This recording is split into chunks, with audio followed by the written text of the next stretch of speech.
سبحان اللہ و بحمدہ عدد خلقہ و رضا نفسہ و زینت عرشہ و مداد کلماتہ۔ اعوذ باللہ من الشیطان الرجیم، بسم اللہ الرحمن الرحیم۔ رب اشرح لی صدری ویسر لی امری واحلل عقدۃ من لسانی یفقہوا قولی واجعل لی وزیرا من اہلی۔ اللہم الہمنا رشدا واعصمنا من شرور انفسنا۔ اللہم ارنا الحق حقا وارزقنا اتباعہ۔ اللہم ارنا الباطل باطلا وارزقنا اجتنابہ۔ آمین ثم آمین۔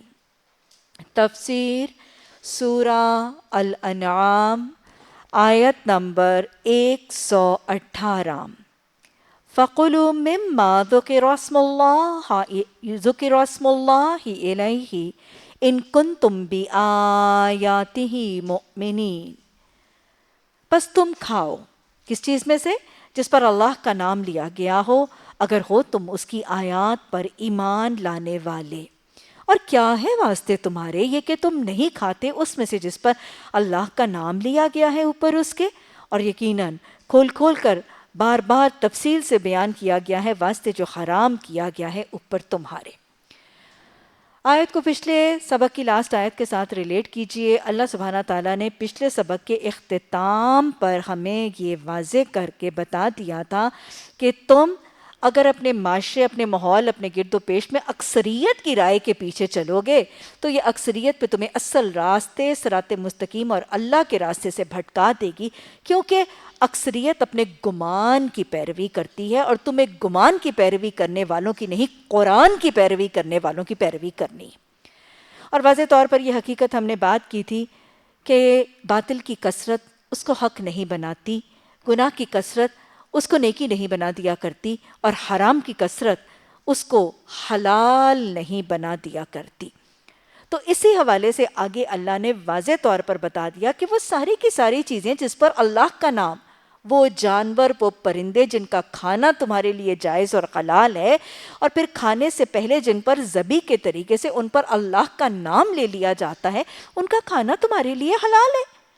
ان کا کھانا تمہارے لیے حلال ہے، تو لہٰذا ایسے حلال کھانے کو تمہارے لیے کھانا جب جائز ہے تو پھر کیا مسئلہ ہے کہ اگر کوئی ایسا جانور، کوئی ایسا پرندہ، کوئی ایسا گوشت تمہیں ملتا ہے جس پر اللہ کا نام لے کر اس کو قرآن و حدیث کے، شریعت کے پیمانے کے مطابق اگر اس کو ذبح کے پیمانے پر پورا اتارا گیا ہے تو تمہارے لیے کوئی لیمیٹیشن نہیں ہے، کوئی پابندی نہیں ہے، تمہیں کھا لینا چاہیے، اس کو اپنے لیے حرام نہیں کرنا چاہیے۔ ذبح، تکبیر کے طریقے سے ذبح کیے ہوئے، مارے ہوئے جانور کو کھانا مسلمانوں کے لیے حلال کیا گیا ہے، اور ایسا حلال کیا ہوا جانور جہاں بھی ملے اس کو کھانا مسلمانوں کے لیے جائز ہے، چاہے وہ اہل کتاب کے دسترخوان ہی پر کیوں نہ ہو۔ مسلمانوں کو اسی چیز سے نکالا گیا کہ یہ حلال کھانا جب تمہارے لیے میسر آتا ہے، کسی بھی دسترخوان پر آتا ہے، تو تمہیں کیا مسئلہ ہے، تم اس کو کھاتے کیوں نہیں ہو؟ جب اس کو ذبح کرنے، اس کو مارنے کے لیے ذبح کا طریقہ اور اس پر تکبیر پڑھنے کا طریقہ اختیار کر لیا گیا تو یہ تمہارے لیے حلال ہے، تمہیں رب نے کھانے کی اجازت دی ہے، تم اس کو کھا سکتے ہو۔ جیسے سورہ بقرہ میں اللہ سبحانہ تعالیٰ نے واضح طور پر اہل کتاب کے حوالے سے یہ حکم دے دیا تھا، طعامہم حل لکم وطعامکم حل لہم، کہ ان کا کھانا تمہارے لیے حلال ہے، تمہارا کھانا ان کے لیے حلال ہے، بشرطے کہ تمہاری شریعت کے حلال اور حرام کے احکامات کے پیمانے کے مطابق وہ پورا اترے۔ تو اللہ سبحانہ تعالیٰ نے فرما دیا کہ وہ چیزوں کا استعمال حالت اضطرار کے سوا تم تمام حالتوں میں اللہ نے تمہارے لیے حرام کر دیا، کہ ان کی تفصیل وہ تمہیں بتا چکا ہے۔ بکثرت لوگوں کا حال یہ ہے کہ علم کے بغیر محض اپنی خواہشات کی بنا پر گمراہ کن باتیں کرتے ہیں، اور حد سے گزرنے والوں کو تمہارا رب خوب جانتا ہے۔ تم کھلے گناہوں سے بھی بچو اور چھپے گناہوں سے بھی بچو۔ جو لوگ گناہ کا اکتساب کرتے ہیں وہ اپنی اس کمائی کا بدلہ پا کر رہیں گے۔ جس جانور کو اللہ کا نام لے کر ذبح نہیں کیا گیا اس کا گوشت نہ کھاؤ، یعنی پیمانہ اللہ کے حلال اور حرام ہوا کرتے ہیں، لوگوں کی اکثریت کسے کھاتی ہے اور لوگوں کی قلت کسے نہیں کھاتی، یہ پیمانہ تمہارے نزدیک کھانے پینے، مشروب اور طعام کا پیمانہ نہیں، قرآن و حدیث کی حلت اور حرمت تمہارے طعام اور تمہارے مشروبات کا پیمانہ ہے۔ تو اللہ نے فرمایا کہ جس جانور پر جس کو ذبح کے طریقے سے ذبح نہیں کیا گیا اور جس پر اللہ کا نام نہیں لیا گیا اس کو کھانا تمہارے لیے جائز نہیں ہے، اس کا گوشت تم نہ کھاؤ، ایسا کرنا فسق ہے۔ یعنی اگر ایسا گوشت جس کو ذبح کے طریقے سے ذبح نہیں کیا گیا اور جس پر ذبح کرتے وقت اللہ کا نام یعنی تکبیر نہیں پکاری گئی، اس کو کھانا اللہ کی نافرمانی اور فسق ہے۔ اور شیاطین اپنے ساتھیوں کے دلوں میں شکوک اور اعتراضات القا کرتے رہتے ہیں تاکہ وہ تم سے جھگڑا کریں، لیکن اگر تم نے ان کی اطاعت قبول کر لی تو یقیناً تم بھی مشرک ہو۔ اور یہ کھانے کے حلت اور حرمت اور جانوروں کے حلال اور حرام ہونے کے حوالے سے شیاطین واقعی شکوک و اعتراضات جو ہیں وہ ڈالتے رہتے ہیں۔ آج آپ نے دیکھا ہوگا مباحثہ، وہ لوگ جو باہر کے ممالک میں رہتے ہیں، جن کی اولادیں باہر کے ممالک میں رہتی ہیں، وہ مختلف قسم کے فتاویٰ کا تذکرہ کرتے نظر آتے ہیں، اور مختلف قسم کے فتاویٰ جو ہیں ان کو کوٹ کرتے نظر آتے ہیں۔ جامع ازہر سے فلاں فتویٰ آ گیا، فلاں کتاب میں فلاں فتویٰ پڑھ لیا، اور یہاں تک کہہ دیا جاتا ہے کہ وہ جانور جس کو ذبح کے علاوہ اگر گردن کاٹنے کے طریقے یا سٹن کرنے کے طریقے یا کسی اور طریقے سے ذبح کیا گیا ہو لیکن اس پر بسم اللہ پڑھ لی گئی ہو تو بھی کھایا جا سکتا ہے، یا جن کو ذبح کرتے وقت بسم اللہ پڑھی تو نہیں جاتی لیکن بسم اللہ کی کیسٹ لگا دی جاتی ہے، وہ بھی کھا لیا جاتا ہے، یا جن کو جھٹکے سے مارا گیا ہو اس کو بھی بسم اللہ پڑھ کے کھا لیں تو کھا لیا جاتا ہے، یا جس پر بسم اللہ نہیں پڑھی گئی کھاتے وقت بسم اللہ پڑھ لی تو بھی خیر ہے، اور دین میں کوئی تنگی نہیں، دین میں کوئی پابندی نہیں۔ اور کوٹ کرنے کے لیے پھر لا اکراہ فی الدین کی آیات کو کوٹ کر دیا جاتا ہے۔ یاد رکھیے گا جہاں واضح طور پر حلال اور حرام کے احکامات ہیں اس پر نہ فتوے کا کوئی تصور، نہ فتوے کی کوئی ضرورت موجود ہے، اور نہ ہی فتویٰ صادر کیا جا سکتا ہے۔ ایک جانور جس کو جھٹکے سے مارا گیا ہے اس کو بسم اللہ پڑھ کر کھانا جائز نہیں ہے، اور نہ ہی اس کو بسم اللہ پڑھ کر کھانے کے لیے فتوے ڈھونڈنے اور تلاش کرنے اور مانگنے کا کوئی تصور اور لچک شریعت کا طریقہ ہے۔ ایک جانور جس کو ذبح کرتے وقت کیسٹ یا سی ڈی کے اوپر بسم اللہ لگا دی گئی لیکن تکبیر پکارنے والا ذبح کرنے والا نہیں تھا تو بھی اس کو کھایا نہیں جا سکتا۔ شریعت نے کھانے کے لیے حلال کرنے کے لیے ذبیح کا، نحر کا طریقہ اور اس کے ساتھ تکبیر پکارنے کا طریقہ سنت سے سکھایا ہے۔ اگر اس طریقے سے کوئی جانور ذبح نہیں ہوا تو اس کو کھانا جائز نہیں ہے، اور نہ ہی اس کو کھانے کے لیے فتوے ڈھونڈنا، پوچھنا، تلاش کرنا، کوٹ کرنے کا کوئی تصور شریعت میں موجود ہے۔ اللہ نے فرمایا کہ شیطان تمہارے دلوں میں شکوک اور اعتراضات ڈالتا رہے گا، لیکن اگر تم ان شکوک و اعتراضات کے پیچھے چلو گے تو یہ مشرکانہ رویہ۔ اللہ سبحانہ تعالی ہمیں یہ حقیقتیں حلت اور حرمت کی پہچان کر ان پر عامل ہونے کی توفیق عطا فرمائے۔ کیا وہ شخص جو پہلے مردہ تھا، أَوَمَنْ كَانَ مَيْتًا فَأَحْيَيْنَاهُ وَجَعَلْنَا لَهُ نُورًا يَمْشِي بِهِ فِي النَّاسِ، ایک شخص کا تذکرہ کیا جا رہا ہے۔ کون سا ہے وہ شخص؟ اللہ کہہ رہا ہے کہ وہ شخص جو کیا تھا، وَكَانَ مَيْتًا، وہ مردہ تھا۔ یہ کون سا مردہ شخص ہے؟ یہ وہ مردہ نہیں جو حقیقی طور پر مردہ ہے، یہ وہ نہیں ہے جس کی دونوں روحیں اس کے جسم سے الگ ہو گئیں۔ یہ کون سا مردہ ہے؟ جس کا نفس مردہ ہے۔ نفس آپ کو پتہ ہے 3 قسم کے ہیں۔ نفس امارہ جو برائی کی طرف حکم دیتا ہے، نفس لوامہ جسے ہم عرف عام میں ضمیر کے نام سے جانتے ہیں، ملامت کرنے والا نفس، وہ کہتے ہیں نا فلاں کا تو ضمیر ہی مر گیا، فلاں کا نفس لوامہ مردہ ہو گیا، یہ اس مردہ کی بات ہو رہی ہے۔ اور پھر نفس مطمئنہ جو مطمئن ہو کے اللہ کے احکامات پر راضی برضا ہو کر اللہ کی اطاعت کرتا ہے۔ تو یہاں پہ مئی تن سے مراد کون سا شخص ہے؟ جس کا نفس لوامہ مردہ ہو چکا ہے، جس کا ضمیر مر چکا ہے، جس میں نیکی اور گناہ کی پہچان نہیں رہی، جس میں حلال اور حرام کے درمیان فرق نہیں رہا، حرام کو کرتے ہوئے جس کا نفس لوامہ مردہ ہے اور وہ حرام کو اپناتے ہوئے کراہت محسوس نہیں کرتا، گناہ کو کرتے ہوئے ناپسندیدگی کا اظہار نہیں ہوتا، تو یہ اللہ کی نافرمانی اور سرکشی کرتے ہوئے اس کے دل میں کوئی فرق نہیں پڑتا۔ یہ ہے وہ شخص جس کا نفس لوامہ، اس کا ضمیر مردہ ہو چکا ہے۔ تو اللہ نے فرمایا ایک شخص تھا جو مردہ تھا، اس کا نفس لوامہ مردہ تھا، اس کا ضمیر مردہ تھا، اس کو حلال حرام، نیکی گناہ، جائز ناجائز کا تصور جو ہے اس میں فرق نظر نہیں آتا تھا، عیاں نہیں ہوتا تھا، لیکن اللہ نے کیا کیا؟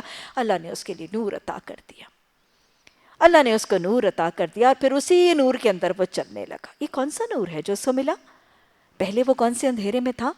پہلے وہ کفر کے اندھیروں میں تھا، وہ کفر اور جہالت کے اندھیروں اور دلدلوں میں دبا ہوا تھا۔ پھر اس کو کون سا نور ملا؟ نور ہدایت، نور القرآن۔ اور کیا ملا اس کو؟ سراجم منیرہ، محمد صلی اللہ علیہ وسلم کی حدیث اور سنت کے منور احکامات اور تعلیمات کا نور مل گیا۔ اس کا سینہ دین کی تعلیمات سے منور ہو گیا، وہ سراپا منور ہو گیا۔ کفر کے اندھیروں میں تھا، قرآن و حدیث کی تعلیمات کا نور ملا اور وہ منور ہو گیا۔ یہ وہی ہے نا، اللہ ولی الذین آمنوا یخرجونہم من الظلمات الی النور۔ وہ اللہ جن کا ولی بن جاتا ہے، اللہ پھر ان کا ولی بن کے کیا کرتا ہے؟ ان کو اندھیروں میں سے نکال کے اجالوں کی طرف لے آتا ہے۔ یہ ہے اس شخص کا تذکرہ جو جہالت کے، کفر کے، لا علمی کے اندھیروں میں جو ہے وہ ٹھوکریں کھا رہا تھا اور وہ وہاں پہ گمراہ ہو رہا تھا۔ اللہ نے اس کو قرآن، حدیث، سنت، سیرت کی تعلیمات سے آراستہ کر دیا، اس کو نور ہدایت مل گیا اور وہ اسی نور ہدایت اس روشنی میں چلنے لگا۔ کیوں ملا اس کو؟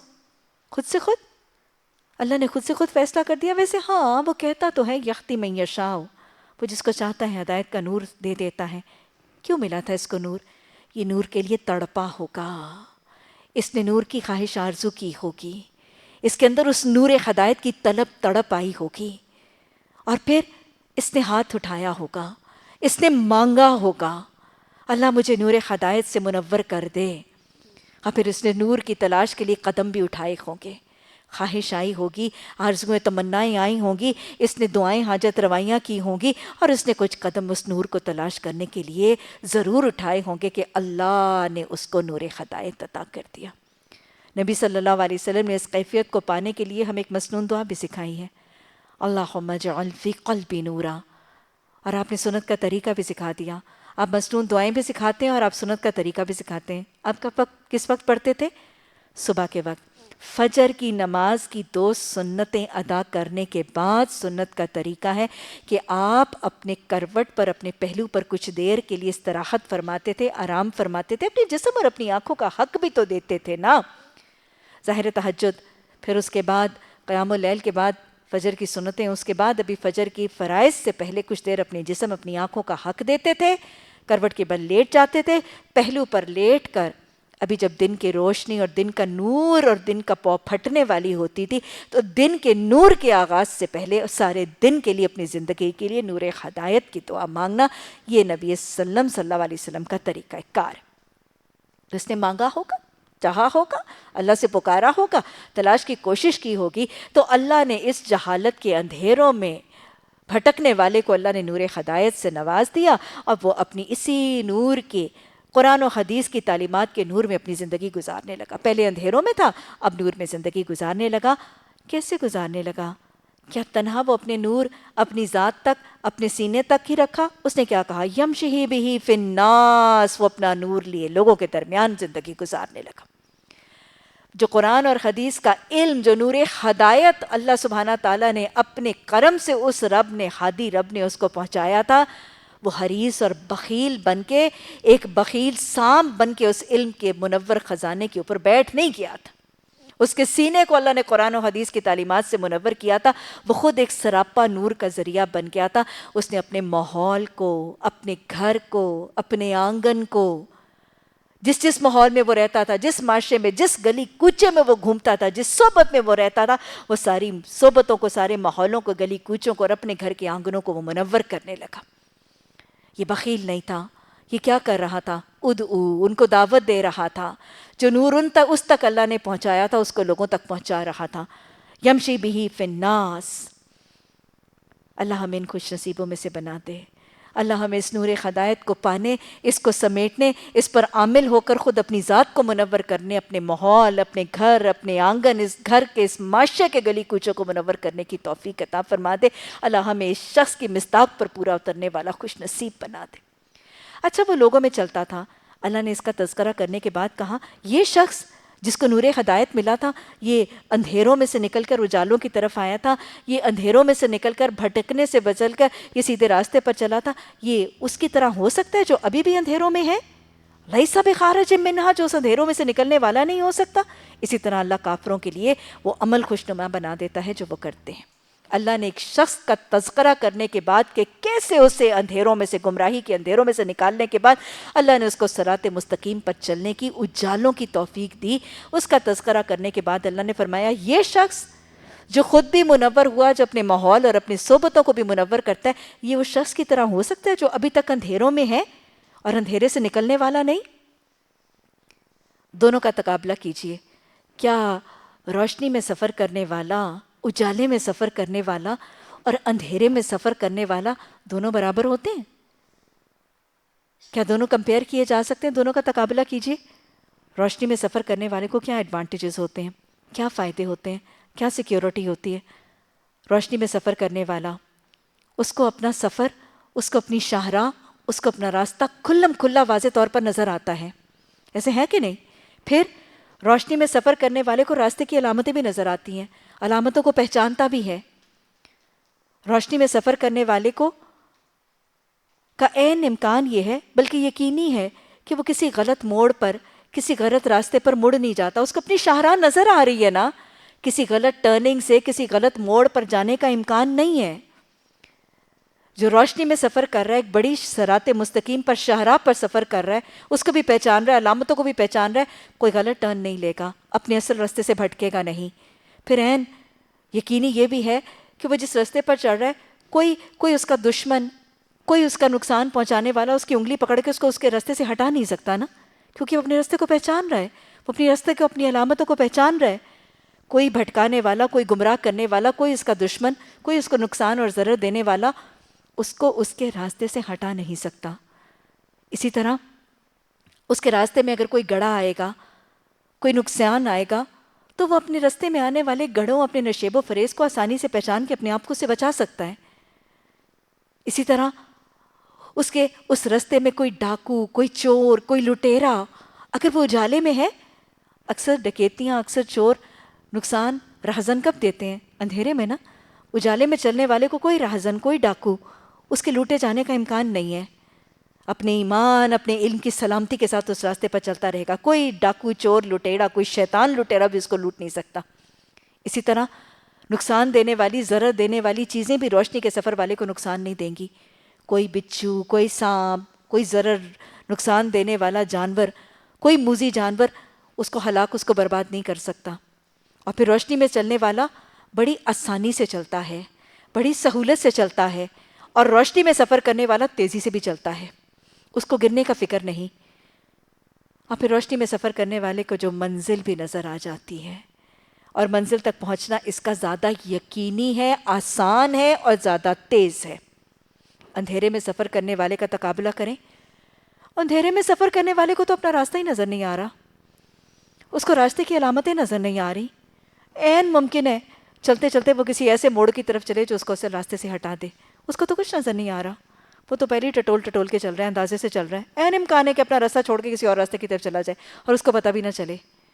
اندھیرے میں چلنے والے کے لیے عین امکان ہے اس کا کوئی دشمن، اس کا کوئی نقصان دینے والا اس کی انگلی پکڑے اور اس کا راستہ کہیں کا کہیں اور بدل دے. آتے ہیں نا کبھی کبھی ایسے دوست، صراط مستقیم سے ہٹا دیتے ہیں. کس کو ہٹا سکیں گے؟ جس کے پاس قرآن اور حدیث کا علم نہیں. لیکن جس کے پاس قرآن اور حدیث کا علم ہے، اس کو دنیا کی کوئی طاقت اس کے راستے سے ہٹا نہیں سکتی. اسی طرح اندھیرے میں چلنے والے کا پاؤں کبھی کسی گڑھے میں گر جائے گا، راستے کے نشیب و فروز کو نہیں پہچان سکے گا. راستے کی اونچائی، راستے کی ڈھلوان، راستے کا گڑھا اندھیرے میں سفر کرنے والا اس کو نہیں دیکھ سکے گا.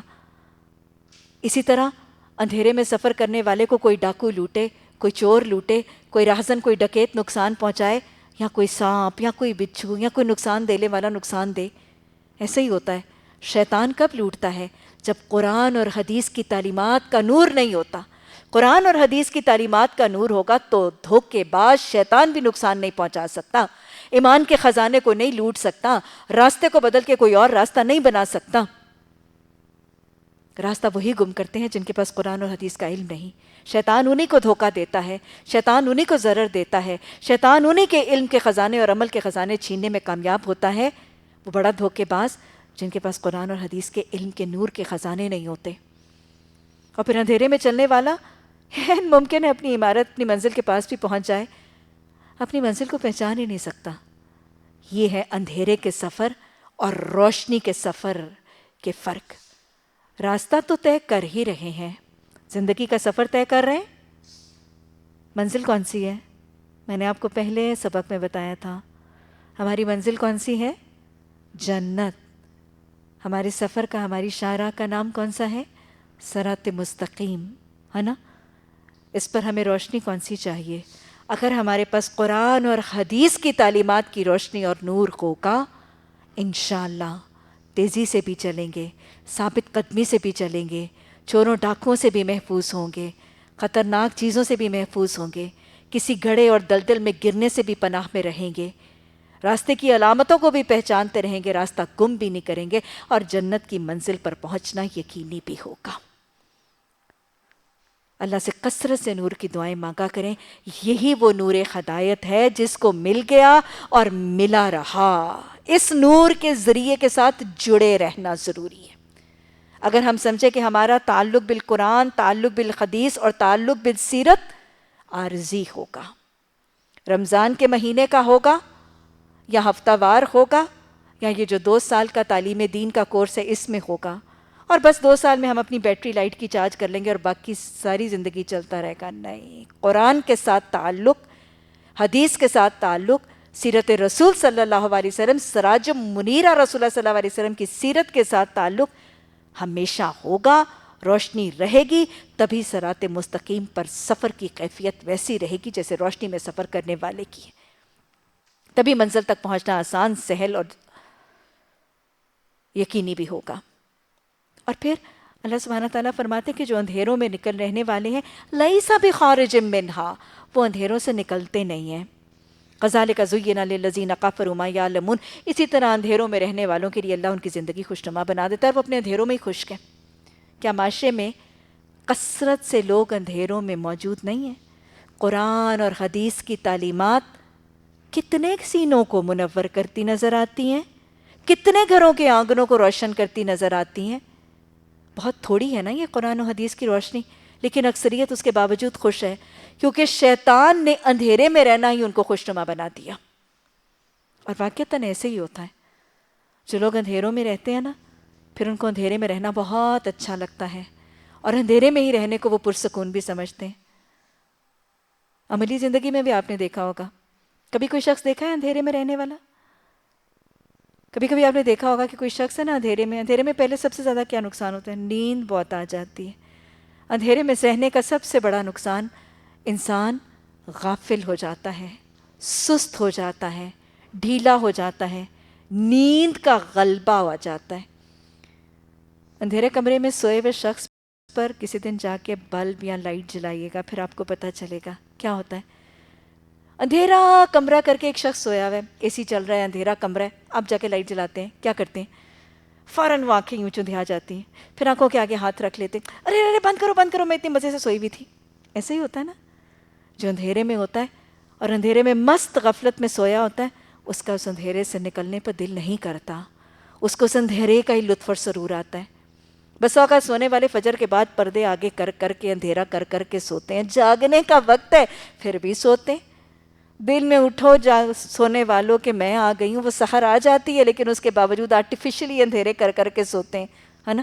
کیونکہ اندھیرے میں رہنا, جب کوئی شخص اندھیرے میں ہوتا ہے تو اس کو اندھیرے میں رہنے کا ایک سرور ضرور ہوتا ہے. ہاں, وہ سرور اندھیرے میں رہنے والے اپنی اندھیرے کی زندگی کو انجوائے کرنے لگتے ہیں, اسی کیفیت کو انجوائے کرنے لگتے ہیں. اور جب کوئی ان کو اندھیروں سے نکالنے کی کوشش کرے تو وہ ریئیکٹ کرتے ہیں, وہ ریزسٹ کرتے ہیں, وہ ریٹیلیٹ کرتے ہیں, وہ ڈس لائک کرتے ہیں. ایسے ہے کہ نہیں معاشرے میں؟ آج ہی میری ایک بچی نے کہا کہ آپ نے ہم پر بہت ہی بھاری سی ذمہ داری ڈال دی ہے نا, بہت بھاری ذمہ داری ہے, معاشرے میں اندھیروں سے لوگوں کو نکال کر اجالے میں لانا. یاد رکھیے گا, یہی خیر خواہی ہے اور یہی محبت اور خلوص کا طریقہ ہے. لیکن جب آپ اندھیروں سے نکالنے لگیں گے تو لوگوں کی آنکھیں چندھیائیں گی بھی, لوگ اپنی آنکھوں کے آگے ہاتھ بھی رکھیں گے, اور جو اندھیروں سے نکالنے کی کوشش کرے گا اس کو برا بھلا بھی کہیں گے, اس کو لان تان بھی کریں گے. لیکن یاد رکھیے گا, یہ اندھیروں سے نکالنے والے میرے رب کے نزدیک کیا ہیں؟ خیرکم من تعلم القرآن وعلمہ, تم میں سے بہترین بھی تو وہی ہیں جو قرآن کو سیکھتے اور قرآن کے اجالے کو لوگوں تک پہنچاتے. وَمَنْ أَحْسَنُ قَوْلًا مِّمَّنْ دَعَا إِلَى اللَّهِ، اس سے اچھی بات کس کی ہو سکتی ہے جو اجالوں کا پیغام لوگوں تک پہنچا دیتے ہیں۔ احسن بننا ہے، خیرکم بننا ہے، تو اندھیروں سے لوگوں کو نکال کر روشنی میں لانے کا عمل جاری رکھنا ہے۔ کیونکہ یاد رکھیے گا، اللہ سبحانہ تعالیٰ نے یہ اپنا دین کا نور جو بنایا ہے، یہ غالب آنے کے لیے بنا ہے، اور اس نے غالب آ ہی جانا ہے۔ قرآن، حدیث، دین اسلام کا نور بنا ہی غلبے کے لیے ہے، اور اس نے غالب آ ہی جانا ہے۔ اس کے غلبے کی فکر مجھے نہیں کرنی، آپ کو نہیں کرنی۔ اصل فکر کس بات کی کرنی ہے؟ فکر کرنی ہے تو اس بات کی کریں کہ اس نور کے غلبے میں میں نے حصہ کتنا ڈالا۔ آج نور اسلام کو بجھانے کی کوششیں کفار، یہود، ہنود دین اسلام کے نور کو بجھانے کی کوششیں کر رہے ہیں، اور سرتوڑ کوششیں کر رہے ہیں۔ لیکن وہ جو کہا گیا نا، نور خدا ہے کفر کی حرکت پہ خندہ زن، پھونکوں سے یہ نور بجھایا نہ جائے گا۔ یہ پھونکوں سے نہیں بجھے گا، اس نور نے تو غالب آنا ہی آنا ہے، اور اس میں کوئی شک نہیں، لا ریب ہے، اس نور نے غالب آنا ہے، یہ بنا ہی غالب آنے کے لیے۔ We don't have to worry about it کہ یہ غالب آئے گا کہ نہیں۔ What we have to bother and what we have to worry and what we have to plan, کہ اس کے غلبے میں میں نے اپنا کردار، اپنا حصہ، اپنا ہاتھ کتنا ڈالا ہے۔ دعا کیا کریں، وہ جو اقبال کے بچوں کی دعائیں ہیں، وہ جو میں اور آپ اسکول میں پڑھا کرتے تھے، دہرائیں کیا ہے؟ لب پہ آتی ہے دعا بن کے تمنا میری، لب پہ آتی ہے دعا بن کے تمنا میری، زندگی شمع کی صورت ہو خدایا میری، دور دنیا کا میرے دم سے اندھیرا ہو جائے، ہر جگہ میرے چمکنے سے اجالا ہو جائے۔ یہ ہے وہ دعا جو مجھے اور آپ کو کرنی ہے، کیونکہ اس نور نے تو غالب آ ہی جانا ہے، اور نئے عزم سے اور نئے ارادے سے، نئے حوصلے سے اٹھا کرے۔ وہ چھوٹا سا اقبال کا جگنو، اس نے کیا کہا تھا؟ کیا غم ہے جو رات ہے اندھیری، میں راہ میں روشنی کروں گا، اللہ نے مجھ کو دی ہے مشعل چمکا کہ مجھ کو دیا بنایا، ہیں لوگ وہی جہاں میں اچھے، آتے ہیں جو کام دوسروں کے، اور دوسروں کے کام آنے کا اصل طریقہ یہ ہے کہ ان کو اندھیروں سے نکالا جائے۔ وہ جگنو یاد رکھ لیجئے، یہ دعا زبان پر آنے والی، یہ یاد رکھ لیجئے۔ اللہ سبحانہ تعالیٰ نے آپ تک قرآن اور حدیث کی تعلیمات کا نور پہنچانے کا اہتمام کر دیا۔ اب اس نور کے چراغ جلا دیجئے، اس کے دیے جلا دیجئے، اس کی شمع روشن کر دیجئے، اس کی قندیلیں روشن کر دیجئے، دیے سے دیا جلاتے جائیے، تاکہ یہ معاشرہ، ہمارے گھرانے، یہ معاشرہ، یہ گلیاں، یہ کوچے اس نور سے منور ہو جائیں۔ دیے سے دیا جلتا ہے، یقین رکھیے گا، دیے سے دیا جلتا ہے، جلانے کی کوشش کرنی ہے، اپنی اپنی طاقت، اپنی استطاعت کے مطابق۔ جب اللہ نے مجھ تک اور آپ تک یہ نور ہدایت پہنچا دیا تو وعدہ کر لیجئے کہ اپنی طاقت اور اپنی استطاعت کے مطابق میں نے اپنا دیا جلانا ہے، میں نے اپنی مشنیں روشن کرنی ہے، میں نے قندیلیں جلانی ہیں، اور پھر دیے سے دیا جلاتے چلے جانا ہے، ان شاہراہوں کو، ان پگڈنڈیوں کو روشن کرتے جانا ہے۔ کیوں؟ اللہم حاسبنا حسابا یسیرا، صرف اس لیے کہ قیامت کے دن شاید میں جب اللہ کے حضور حاضر ہوں گی، اس امنگ کے ساتھ، اس طلب کے ساتھ، اس تڑپ کے ساتھ یہ دیے جلائیں، اس تڑپ کے ساتھ دیے سے دیا روشن کیا کریں کہ قیامت کے دن جب میں اللہ سبحانہ تعالیٰ کے حضور حاضر ہوں گی تو پھر اس دن میرے ہاتھ میں بھی ایک چھوٹا سا دیا ہوگا۔ وہ دیا جو میں نے اس دنیا میں جلایا ہوگا، اس کو موت کی ہوا بجھا نہیں پائے گی۔ اس آرزو کے ساتھ یہ دیے جلائے، اس آرزو کے ساتھ یہ قندیلیں جلائیں کہ قیامت کے دن وہ چھوٹا سا ایک ٹمٹماتا ہوا دیا میرے ہاتھ میں ہوگا۔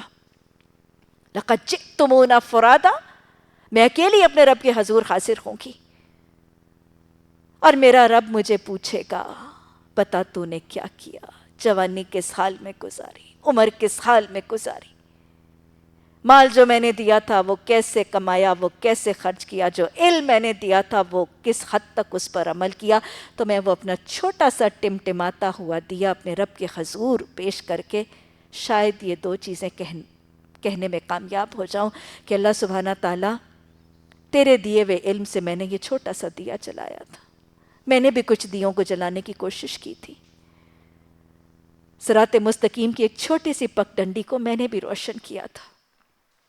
میں اپنے رب کی حضور جس دن تنہا کھڑی ہوں گی، میں بھی شاید اپنے رب کو یہ کہنے میں کامیاب ہو جاؤں، اور مجھے اتنی استطاعت مل جائے اور مجھے اتنی توفیق مل جائے کہ میں اپنے رب کو اس دن کہوں کہ اللہ تیرے ایک بھولے بھٹکے مسافر کو، تیرے صرف ایک بھولے بھٹکے مسافر کو اللہ میں نے بھی راستہ دکھانے کی کوشش کی تھی، اور شاید میرا رب اس دن مجھے دیکھ کے مسکرا دے، شاید میرا رب مجھے دیکھ کے راضی ہو جائے، اور شاید میرے اس دیے کو دیکھ کے میرا رب مجھے کہہ دے صدقتی کہ تو نے سچ کہا، میری آخرت سنور جائے، مجھے جنت مل جائے، میرا حساب آسان ہو جائے، مجھے پل صراط پر نور مل جائے۔ اس طلب، اس تڑپ کے ساتھ، اس شغف، اس شوق کے ساتھ یہ دیے جلانے پر جم جائیے اور دیوں سے دیے جلاتے جائیے، اس امید کے ساتھ کہ زندگی کا دیا گل ہونے اور بجھنے سے پہلے میں نے کچھ ایسی قندیلیں، کچھ ایسی شمع ضرور روشن کر دینی ہے جو میرے پیچھے سے بھی صدقہ جاریہ بنے گی میرے لیے۔ اللہم اجعل فی قلبی نورا، ربی لا تذرنی فردا وانت خیر الوارثین، ربی انی لما انزلت الی من خیر فقیر۔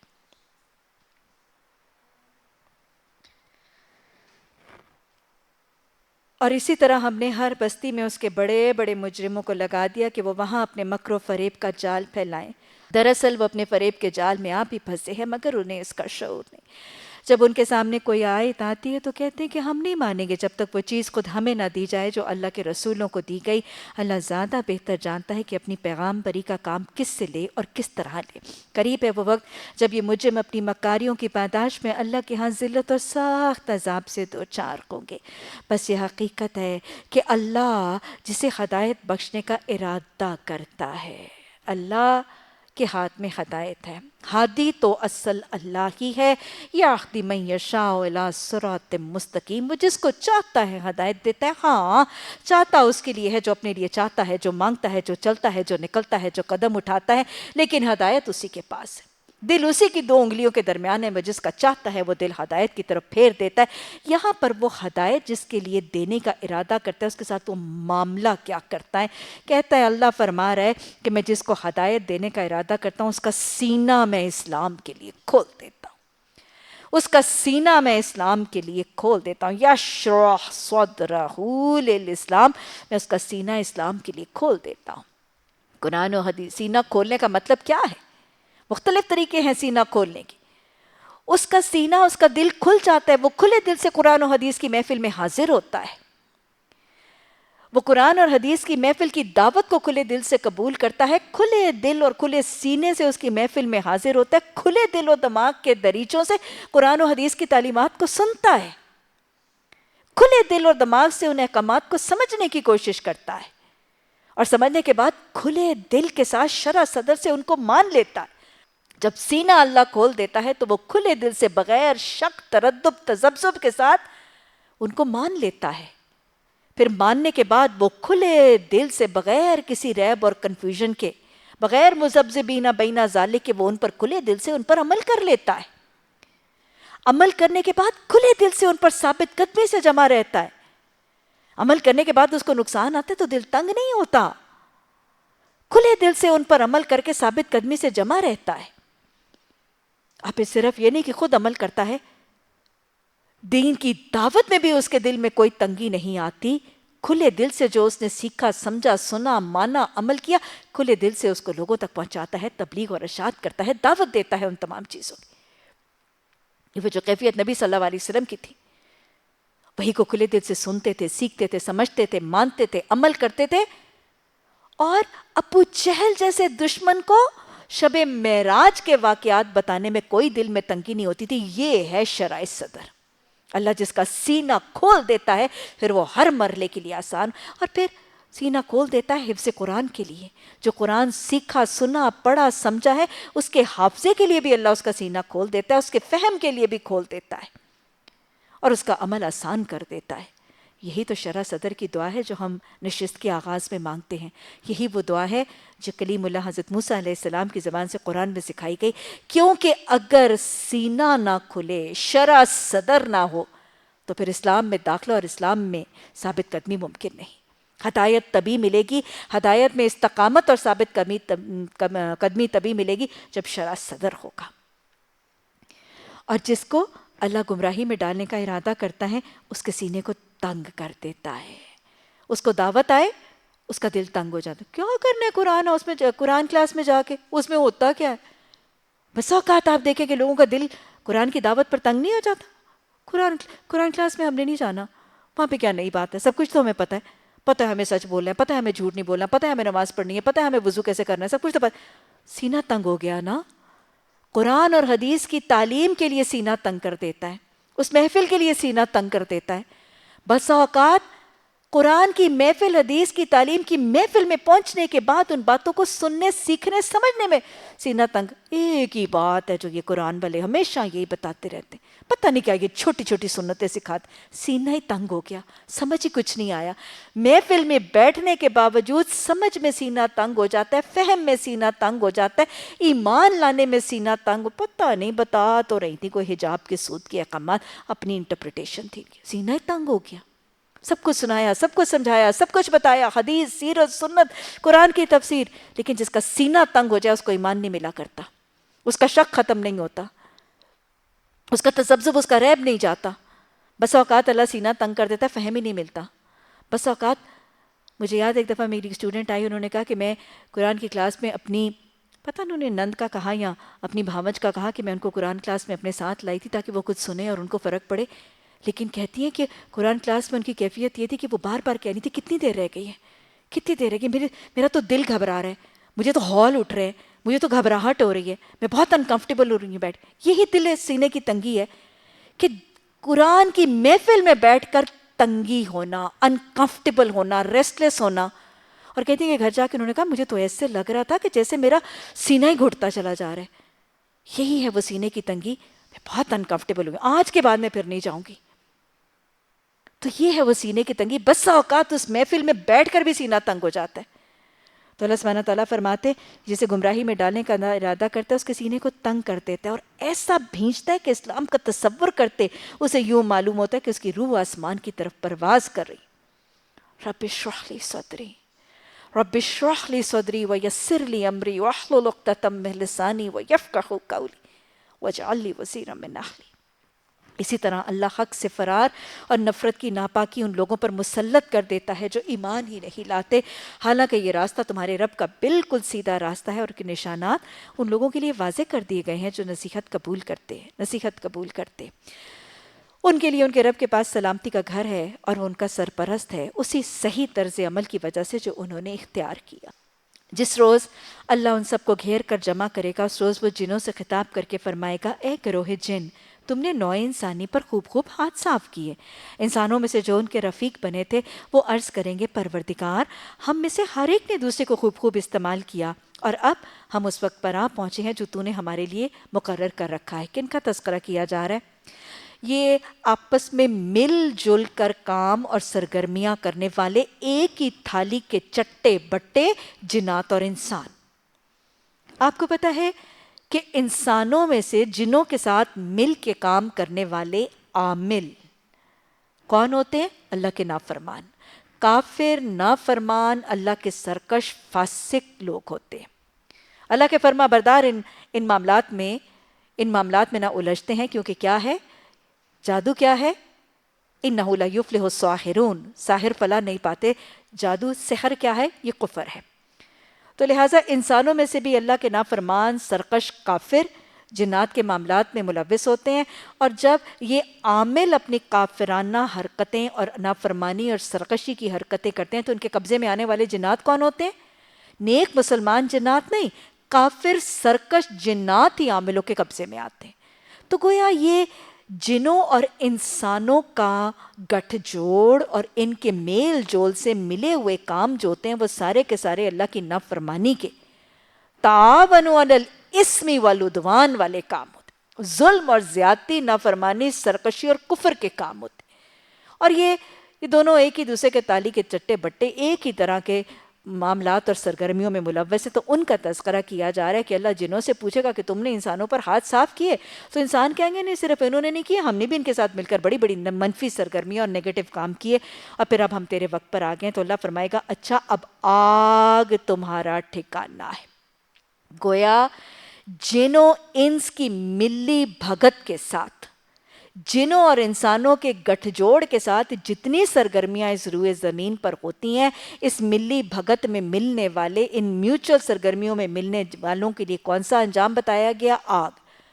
تو شیطانوں اور جنوں کی جو میوچل کمبائنڈ ایکٹیویٹیز ہیں، پھر یہ کون سا گناہ ہے جی؟ آگ کی وہی جس گناہ کے لیے ہوتی ہے. وہ کون سا گناہ ہوتا ہے؟ کبیرہ گناہ. گویا جنات اور انسانوں کی ملی بھگت اور میوچل یونٹی کی جو ایکٹیویٹیز ہیں، وہ جادو ہے، کہانتیں ہیں، ٹونے ہیں، غیب کا علم ہے، جو بھی کام سرگرمی ہے، وہ سارے کے سارے کے لیے آگ کی وعید ہے، اور وہ کبیرہ گناہ ہے. اور اس کے لیے کون سی آگ ہے؟ خالدین فیہا، ہمیشگی کا عذاب ہے. اس سے بچیں گے صرف وہی لوگ جنہیں اللہ بچانا چاہے گا. بے شک تمہارا رب دانا اور علیم ہے. دیکھو اسی طرح ہم آخرت میں ظالموں کو ایک دوسرے کا ساتھی بنائیں گے، اس کمائی کی وجہ سے جو دنیا میں ایک دوسرے کے ساتھ مل کر کرتے تھے. اس موقع پر اللہ ان سے یہ بھی پوچھے گا کہ اے گروہ جن و انس، کیا تمہارے پاس خود تمہارے میں وہ پیغمبر نہیں آئے تھے جو تمہیں میری آیات سناتے؟ کیونکہ آپ کو پتہ ہے قرآن میں تو اللہ سبحانہ تعالیٰ نے جادو کی حقیقت قرآن اور حدیث کے ذریعے تو واضح طور پر بتائی. اللہ سبحانہ تعالیٰ قیامت کے دن، اور صرف یاد رکھیے گا قیامت کے دن اللہ سبحانہ تعالیٰ نے جہنم کے داروغہ بھی پوچھیں گے، الم یاتکم نذیر، الم یاتکم نذیر، کہ جب ان کو جہنمی کو جہنم میں ڈالا جائے گا تو ان کے داروغہ کیا کہیں گے؟ الم یاتکم نذیر، کیا تمہارے پاس برے انجام سے متنبہ کرنے والا نہیں آیا؟ تو وہ کہیں گے قالوا بلا قد جاءنا نذیر فکذبنا وقلنا ما نزل اللہ من شیء. نہیں آئے تو تھے، ہمارے پاس آئے تھے، ہمارے پاس رسول بھی آئے تھے، کتابیں بھی آئی تھیں، اور رسول اور کتابوں کی تعلیمات بتانے والے مفسرین قرآن، قرآن کی دعوت دینے والے معلمین قرآن نے ہمیں قرآن کی حدیث، تفسیر، سنت، سیرت سب سمجھایا تھا. لیکن ہم نے کہا تھا کہ اللہ نے کسی چیز پر نازل، کسی انسان پر کچھ نازل ہی نہیں کیا. گویا ہم نے شک کیا. تو اللہ بھی پوچھے گا اور جہنم کے داروغہ بھی پوچھیں گے کہ کوئی پیغمبر نہیں آئے تھے جو تمہیں ہماری آیات سناتے اور اس دن کے انجام سے ڈراتے؟ وہ کہیں گے ہاں، ہم خود ہی اپنے خلاف گواہی دیتے ہیں. آج دنیا کی زندگی نے ان لوگوں کو دھوکے میں ڈال رکھا ہے، مگر اس وقت وہ خود اپنے خلاف گواہی دیں گے کہ وہ کافر تھے. یہ شہادت ان سے اس لیے لی جائے گی کہ یہ ثابت ہو جائے کہ تمہارا رب بستیوں کو ظلم کے ساتھ تباہ کرنے والا نہ تھا جب ان کے باشندے حقیقت سے ناواقف ہوں.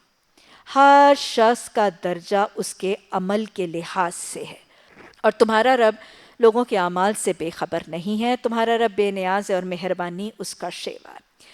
ہر شخص کا درجہ اس کے عمل کے لحاظ سے ہے. جنت اور جہنم کے درجات ہیں، اور ان درجات میں کس درجے میں کون پہنچے گا وہ کس حوالے سے ہے؟ عمل کے لحاظ سے. حشر میں بھی درجات ہیں، جیسے حدیث میں آتا ہے کہ اللہ سبحانہ تعالیٰ نے رسول اللہ صلی اللہ علیہ وسلم نے فرمایا کہ اللہ سبحانہ تعالیٰ کے حکم سے سورج سوا نیزے پر ہوگا اور لوگ اپنے عمل کے حساب سے اپنے اپنے پسینے میں ڈوبے ہوں گے. کچھ لوگ صرف پاؤں تک، کچھ ٹخنوں تک، کچھ گھٹنوں تک، کچھ ناف تک، کچھ گردن تک، اور پورے کے پورے اپنے پسینے میں تیر رہے ہوں گے. یہ عمل کے درجے، اور عمل کے درجے سے انجام حشر سے ہی شروع ہو جانا ہے، بلکہ قبر ہی سے شروع ہو جانا ہے. نیکوکاروں کے لیے ان کی قبر جنت کے باغوں میں سے روضۃ الجنہ، اور گناہگاروں کے لیے ان کی قبر جہنم کے گڑھوں میں سے گڑھا بن جائے گی. ایسے ہے کہ نہیں؟ قبر میں بھی عمل کے حساب سے درجے ہیں، حشر میں بھی عمل کے لحاظ سے درجے ہیں. حشر میں ایک تو اپنے اپنے پسینے میں ڈوبے ہونا ان کے عمل کے حوالے سے ہوگا، اور نیکوکاروں کے لیے 7 خوش نصیب جو اللہ کے عرش کے سائے میں جگہ دیے جائیں گے. کیا وہ درجے نہیں ہیں؟ اللہ کے سب سے نزدیک درجے والے کون سے لوگ ہوں گے؟ وہ 7 خوش نصیب جو اللہ کے عرش کے سائے میں جگہ دیے جائیں گے. ان اکرمکم عند اللہ اتقاکم، سب سے عزت والا میرے ہاں وہ ہے جو سب سے زیادہ متقی ہے. حشر میں یہ درجہ کہ کچھ لوگوں کو اللہ کے عرش کے سائے میں درجہ اور جگہ دیا جائے گا. کون سے ہیں وہ 7 خوش نصیب؟ دوہرا لیجئے. عادل حکمران، وہ جس کا دل مسجد سے جڑا ہے، جوانی میں عبادت کرنے والا، وہ شخص، وہ نوجوان مرد جس کو کسی خوبصورت، کسی مالدار، کسی فاحشہ نے بے حیائی کی دعوت دی اور اس نے کہا مجھے اللہ رب العالمین سے ڈر لگتا ہے، متقی ہے. اللہ کے زیادہ قریب، اللہ کے ہاں زیادہ قرب والا مقام اور عزت والا مقام، ان اکرمکم عند اللہ اتقاکم، یہ ہے وہ۔ فاحشہ نے اس کو دعوت دی اور اس نے کیا کہا؟ مجھے اللہ سے ڈر لگتا ہے۔ پھر وہ لوگ جو خالصتاً اللہ کی محبت کے لیے ملتے اور محبت سے ہی جدا ہوتے ہیں، وہ جو ایسے صدقہ دیتے ہیں کہ ایک ہاتھ سے دیتے ہیں اور دوسرے ہاتھ کو خبر نہیں ہوتی، یہ ریاض سے ڈرتے ہیں، یہ نمود و نمائش کا تقویٰ کرتے ہیں، اور پھر جو تنہائی میں اپنے گناہوں کو یاد کرتے ہیں اور خوف خدا سے اس کے آنسو بہہ نکلتے ہیں۔ درجات نظر آئے حشر میں؟ وَامْتَازُوا الْيَوْمَ أَيُّهَا الْمُجْرِمُونَ، چھٹ جاؤ مجرموں، درجے ہوں گے، قبر میں درجے ہوں گے، حشر میں درجے ہوں گے، پلسرات پر درجے ہوں گے۔ کچھ لوگ دوڑ کے تیز رفتار سواری سے، برق رفتار سواری سے، کچھ چلتے ہوئے، کچھ رینگتے ہوئے، کچھ گھسٹتے ہوئے، اور کچھ کے لیے ٹمٹماتا ہوا نور ان کے پاؤں کے انگوٹھے میں منافقین کے لیے، اور کچھ منہ کے بل آنکڑوں میں گر جائیں گے۔ جہنم میں بھی درجے ہیں۔ سب سے نچلے درجے میں کون ہوگا؟ ان المنافقین فی الدرک الاسفل من النار، سب سے نچلے درجے میں منافق ہوں گے۔ اور پھر حدیث میں آتا ہے کہ لوگوں کو آگ کا عذاب اپنے اپنے عمل کے حوالے سے دیا جائے گا۔ جس کو سب سے زیادہ کم آگ کا عذاب دیا جائے گا، اس کے تلووں کے نیچے، اس کے پاؤں کے نیچے آگ کے انگارے رکھے جائیں گے، اور اس کے ساتھ بھی اس کا دماغ ہنڈیا کی طرح کھول رہا ہوگا۔ درجے ہو کے جنت میں بھی درجے ہیں۔ کتنے ہیں؟ 100 درجے ہیں۔ جنت میں بھی 100 درجے ہیں۔ کتنے درجے؟ زمین اور آسمان تک جو فرق ہے وہ ایک جنت کے درجے کا فرق ہوگا۔ اور حدیث بتاتی ہے کہ جیسے ہم زمین والے آسمان کے ستاروں کو دیکھتے ہیں، ویسے جنت کے ایک درجے والے جنت کے دوسرے درجے والوں کو دیکھیں گے۔ تو ہر جگہ درجے ہیں، اور یہ درجے کس کے لحاظ سے ہیں؟ موت کے بعد یہ درجے عمل کے لحاظ سے ہوں گے۔ عمل کسی کے درجے کو بلند کرنے کا ذریعہ بنے گا۔ قرب الہی کا ذریعہ سجدوں کی کثرت۔ رسول رحمت صلی اللہ علیہ وسلم کا قرب مانگا گیا تھا، کس کس کو ملا تھا؟ آپ کے قرب کا ذریعہ کیا بنا تھا؟ حضرت عمارہ مجاہدہ ہے، نبی صلی اللہ علیہ وسلم کی محافظہ بنی تھی، خود بھی اور اپنے بیٹے کو بھی محافظ بنایا تھا۔ نبی صلی اللہ علیہ وسلم کی حفاظت، دین کی خاطر جہاد قرب رسول صلی اللہ علیہ وسلم کا ذریعہ بنا تھا۔ حضرت عمارہ رضی اللہ تعالی عنہا نے جب آپ عیادت کرنے آئے تھے اور زخموں کی مرہم پٹی ہو رہی تھی تو آپ سے دعا کی تھی کہ نبی صلی اللہ علیہ وسلم نے فرمایا تھا کہ مانگو کیا مانگتی ہو؟ حضرت عمارہ نے کیا مانگا تھا؟ میرے لیے دعا کیجئے کہ مجھے اور میرے اہل خانہ کو جنت میں آپ کی رفاقت اور آپ کی معیت مل جائے۔ آپ نے دعا کی تھی، اللہم رفقائی فی الجنہ، اللہ ان کو اور ان کے گھر والوں کو جنت میں میرا رفیق بنا دے۔ کیوں ملی تھی؟ جہاد، حفاظت رسول صلی اللہ علیہ وسلم اور دعائے رسول صلی اللہ علیہ وسلم۔ حضرت ربیعہ بن کعب خادم رسول اللہ صلی اللہ علیہ وسلم کے، خود ساختہ خادم ہے، وضو کرواتے ہیں۔ آپ نے پوچھا ربیعہ مانگو کیا مانگتے ہو؟ نبی صلی اللہ علیہ وسلم میرے لیے دعا کیجئے کہ جنت میں مجھے آپ کی معیت مل جائے، آپ کا ساتھ مل جائے۔ آپ نے کیا فرمایا تھا؟ نبی صلی اللہ علیہ وسلم کی رفاقت کا درجہ کس کو ملے گا؟ ربیعہ، سجدوں کی کثرت کے ساتھ میری مدد کرو۔ سمجھ آیا؟ جنت کے درجے پھر کس لحاظ سے ہوں گے؟ عمل کے لحاظ سے۔ عمل کے لحاظ سے جنت کے درجے ہوں گے۔ اور اللہ نے فرمایا کہ تمہارا رب لوگوں کے عمل سے بے خبر نہیں، اس کو پتہ ہے کہ کس نے کتنا عمل کیا، اس کے حساب سے وہ درجے دے گا۔ لیکن تمہارا رب بے نیاز ہے اور مہربانی اس کا شیوا ہے، وہ بڑا بے نیاز ہے، وہ بڑا مہربان ہے اور مہربانی اس کا شیوا ہے۔ ہمیں قرآن میں بھی اور حدیث میں بھی پتہ چلتا ہے کہ درجے تو 100 ہیں جنت کے، اور درجے عمل کے لحاظ سے ہوں گے، لیکن وہ اتنا مہربان اور اتنا رحم کرنے والا ہے کہ جب جنت کی کسی اوپر والے درجے والا شخص اپنے کسی عزیز، اپنے کسی محبوب، اپنے کسی پیارے، اپنے کسی ازواج اولاد کو نیچے جنت کے درجے میں دیکھ کر کہے گا کہ اللہ مجھے اس سے ملا دے، تو اللہ جس کا شیوا مہربانی ہے وہ کیا کرے گا؟ نچلے والے درجے کو اوپر والے درجے میں منتقل کر دیا جائے گا۔ اگر وہ چاہے تو تم لوگوں کو لے جائے اور تمہاری جگہ دوسرے لوگ جن کو چاہے لے آئے، جس طرح اس نے تمہیں کچھ اور لوگوں کی نسل سے اٹھایا۔ تم سے جس چیز کا وعدہ کیا جا رہا ہے وہ یقیناً آنے والی ہے، تم خدا کو عاجز رکھنے کر دینے کی طاقت نہیں رکھتے۔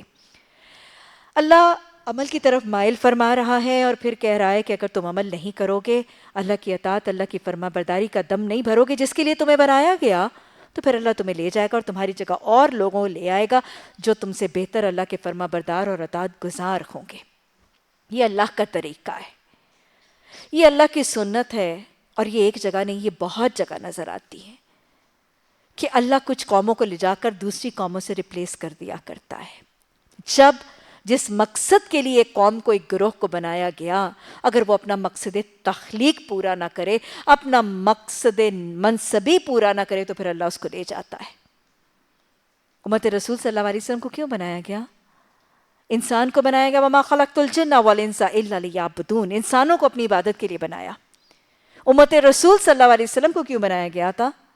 کنتم خیر امت اخرجت للناس تأمرون بالمعروف وتنہون عن المنکر، تمہیں تو بنایا اس لیے کیا تھا کہ تم لوگوں کو برائی سے روکو اور تم بھلائی کی باتیں بتاؤ۔ اگر امت رسول صلی اللہ علیہ وسلم جہاد، تبلیغ، دعویٰ کا کام کرتی رہتی ہے، امت کو جس مقصد کے لیے بنایا گیا تھا، امت کے افراد کو جس مقصد کے لیے بنایا گیا تھا، امت کی اقوام کو جس مقصد کے لیے بنایا گیا تھا، اگر امت کی اقوام، امت کے افراد، امت کے معاشرے جہاد، تبلیغ، دعوت کے ذریعے امر بالمعروف اور نہی عن المنکر کرتے رہتے ہیں، تو اللہ سبحانہ تعالیٰ ان کو عزت بھی دیتا ہے، ان کو عہدے بھی دیتا ہے، ان کو حکومتیں بھی دیتا ہے، ان کو خلافتیں بھی دیتا ہے، ان کو جانشین بھی بناتا ہے۔ لیکن جب وہ اپنا فریضہ چھوڑ دیتے ہیں تو اللہ ان کو لے جاتا ہے، دوسری قوموں کو لے آتا ہے۔ کیا خیال ہے ہماری بر صغیر کی تاریخ موجود نہیں ہے؟ آپ دیکھیں، اگر ہم صرف اپنی مغل امپائر کی تاریخ دیکھ لیں، مغل سلطنت کی تاریخ دیکھیں، بابر، ہمایوں آئے تھے جہاد کرتے ہوئے، جہاد کیا، دین کی اشاعت کی، تبلیغ کی، دعوت دی، اسلام کا معاشرہ قائم کیا۔ اللہ نے اتنی بڑی ریاست دے دی، Mughal empire, Mughal dynasty, one of the biggest dynasties of the world. لیکن جب انہوں نے اپنے دین کے احکامات کو چھوڑ دیا، ہندوؤں سے شادی بیاہ رچانے لگے، دین الہی بنانے لگے، عمارتیں تعمیر کرنے لگے، ناچ گانا، مصوری، موسیقی، ان چیزوں کے پیچھے پڑ گئے، تو کیا ہوا؟ مجھے اقبال نے کہا، میں تجھ کو بتاتا ہوں کہ تقدیر امم کیا ہے، شمشیر و ثنا اول طاؤس و رباب آخر۔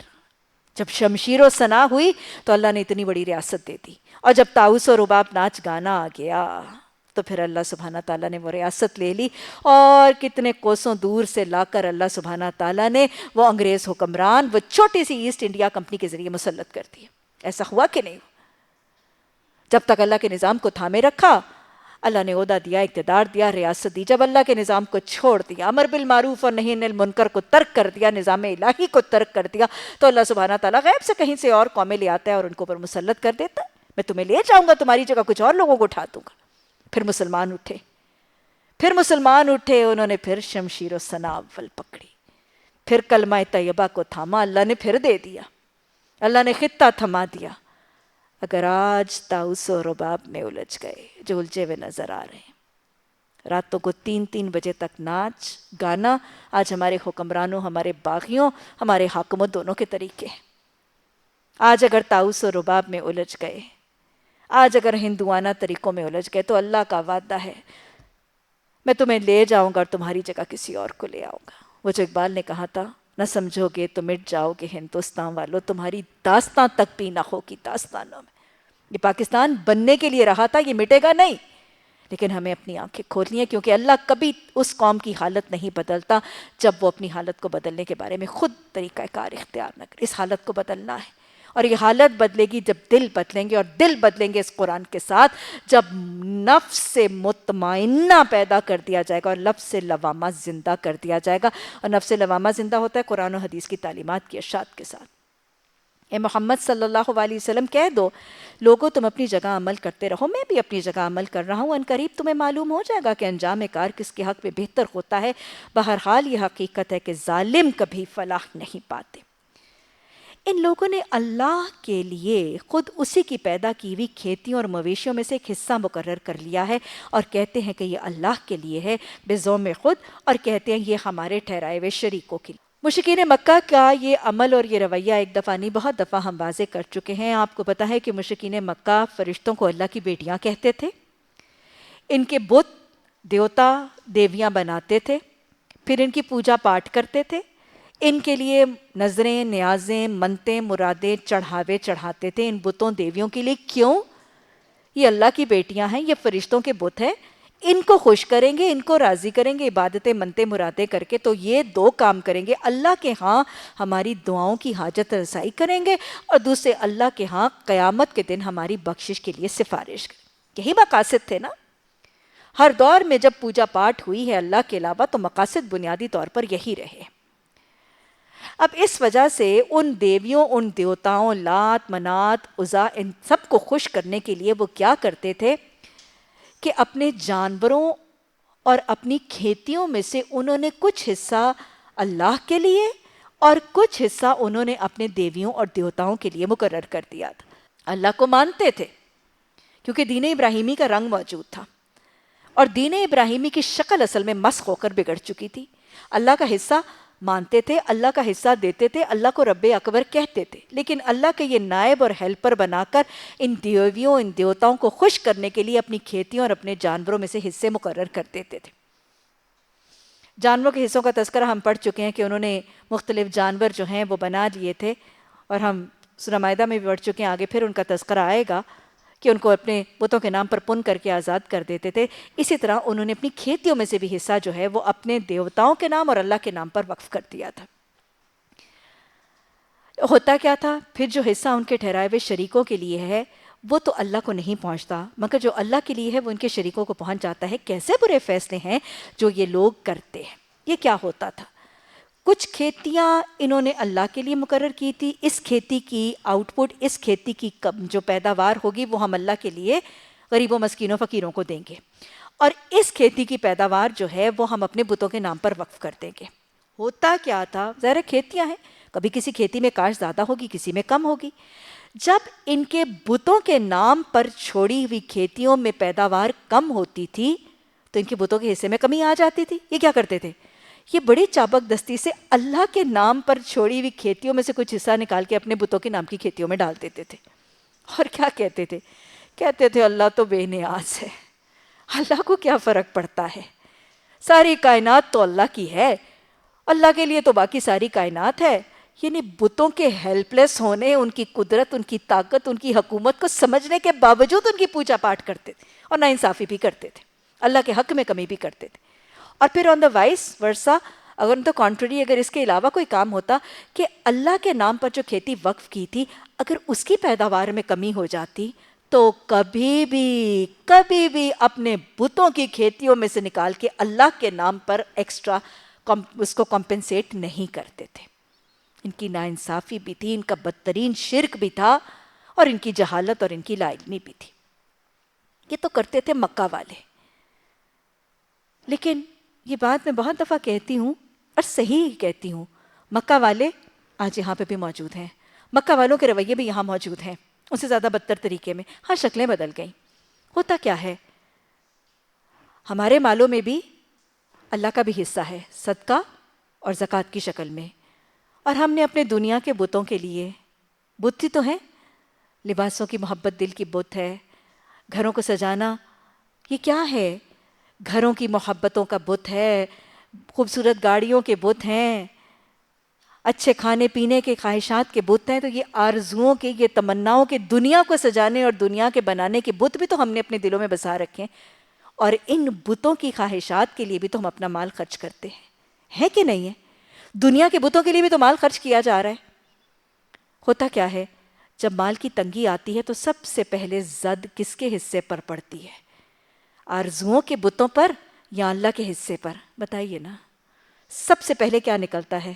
آج کل ذرا حالات تنگ ہیں، اس سال صدقہ نہیں دیتے، بس زکوٰۃ دے دیتے ہیں، لباس بن رہے ہیں، جوڑے بن رہے ہیں، گھر فرنش ہو رہا ہے، ٹیپسٹریز چینج ہو رہی ہیں، صدقہ نکل گیا۔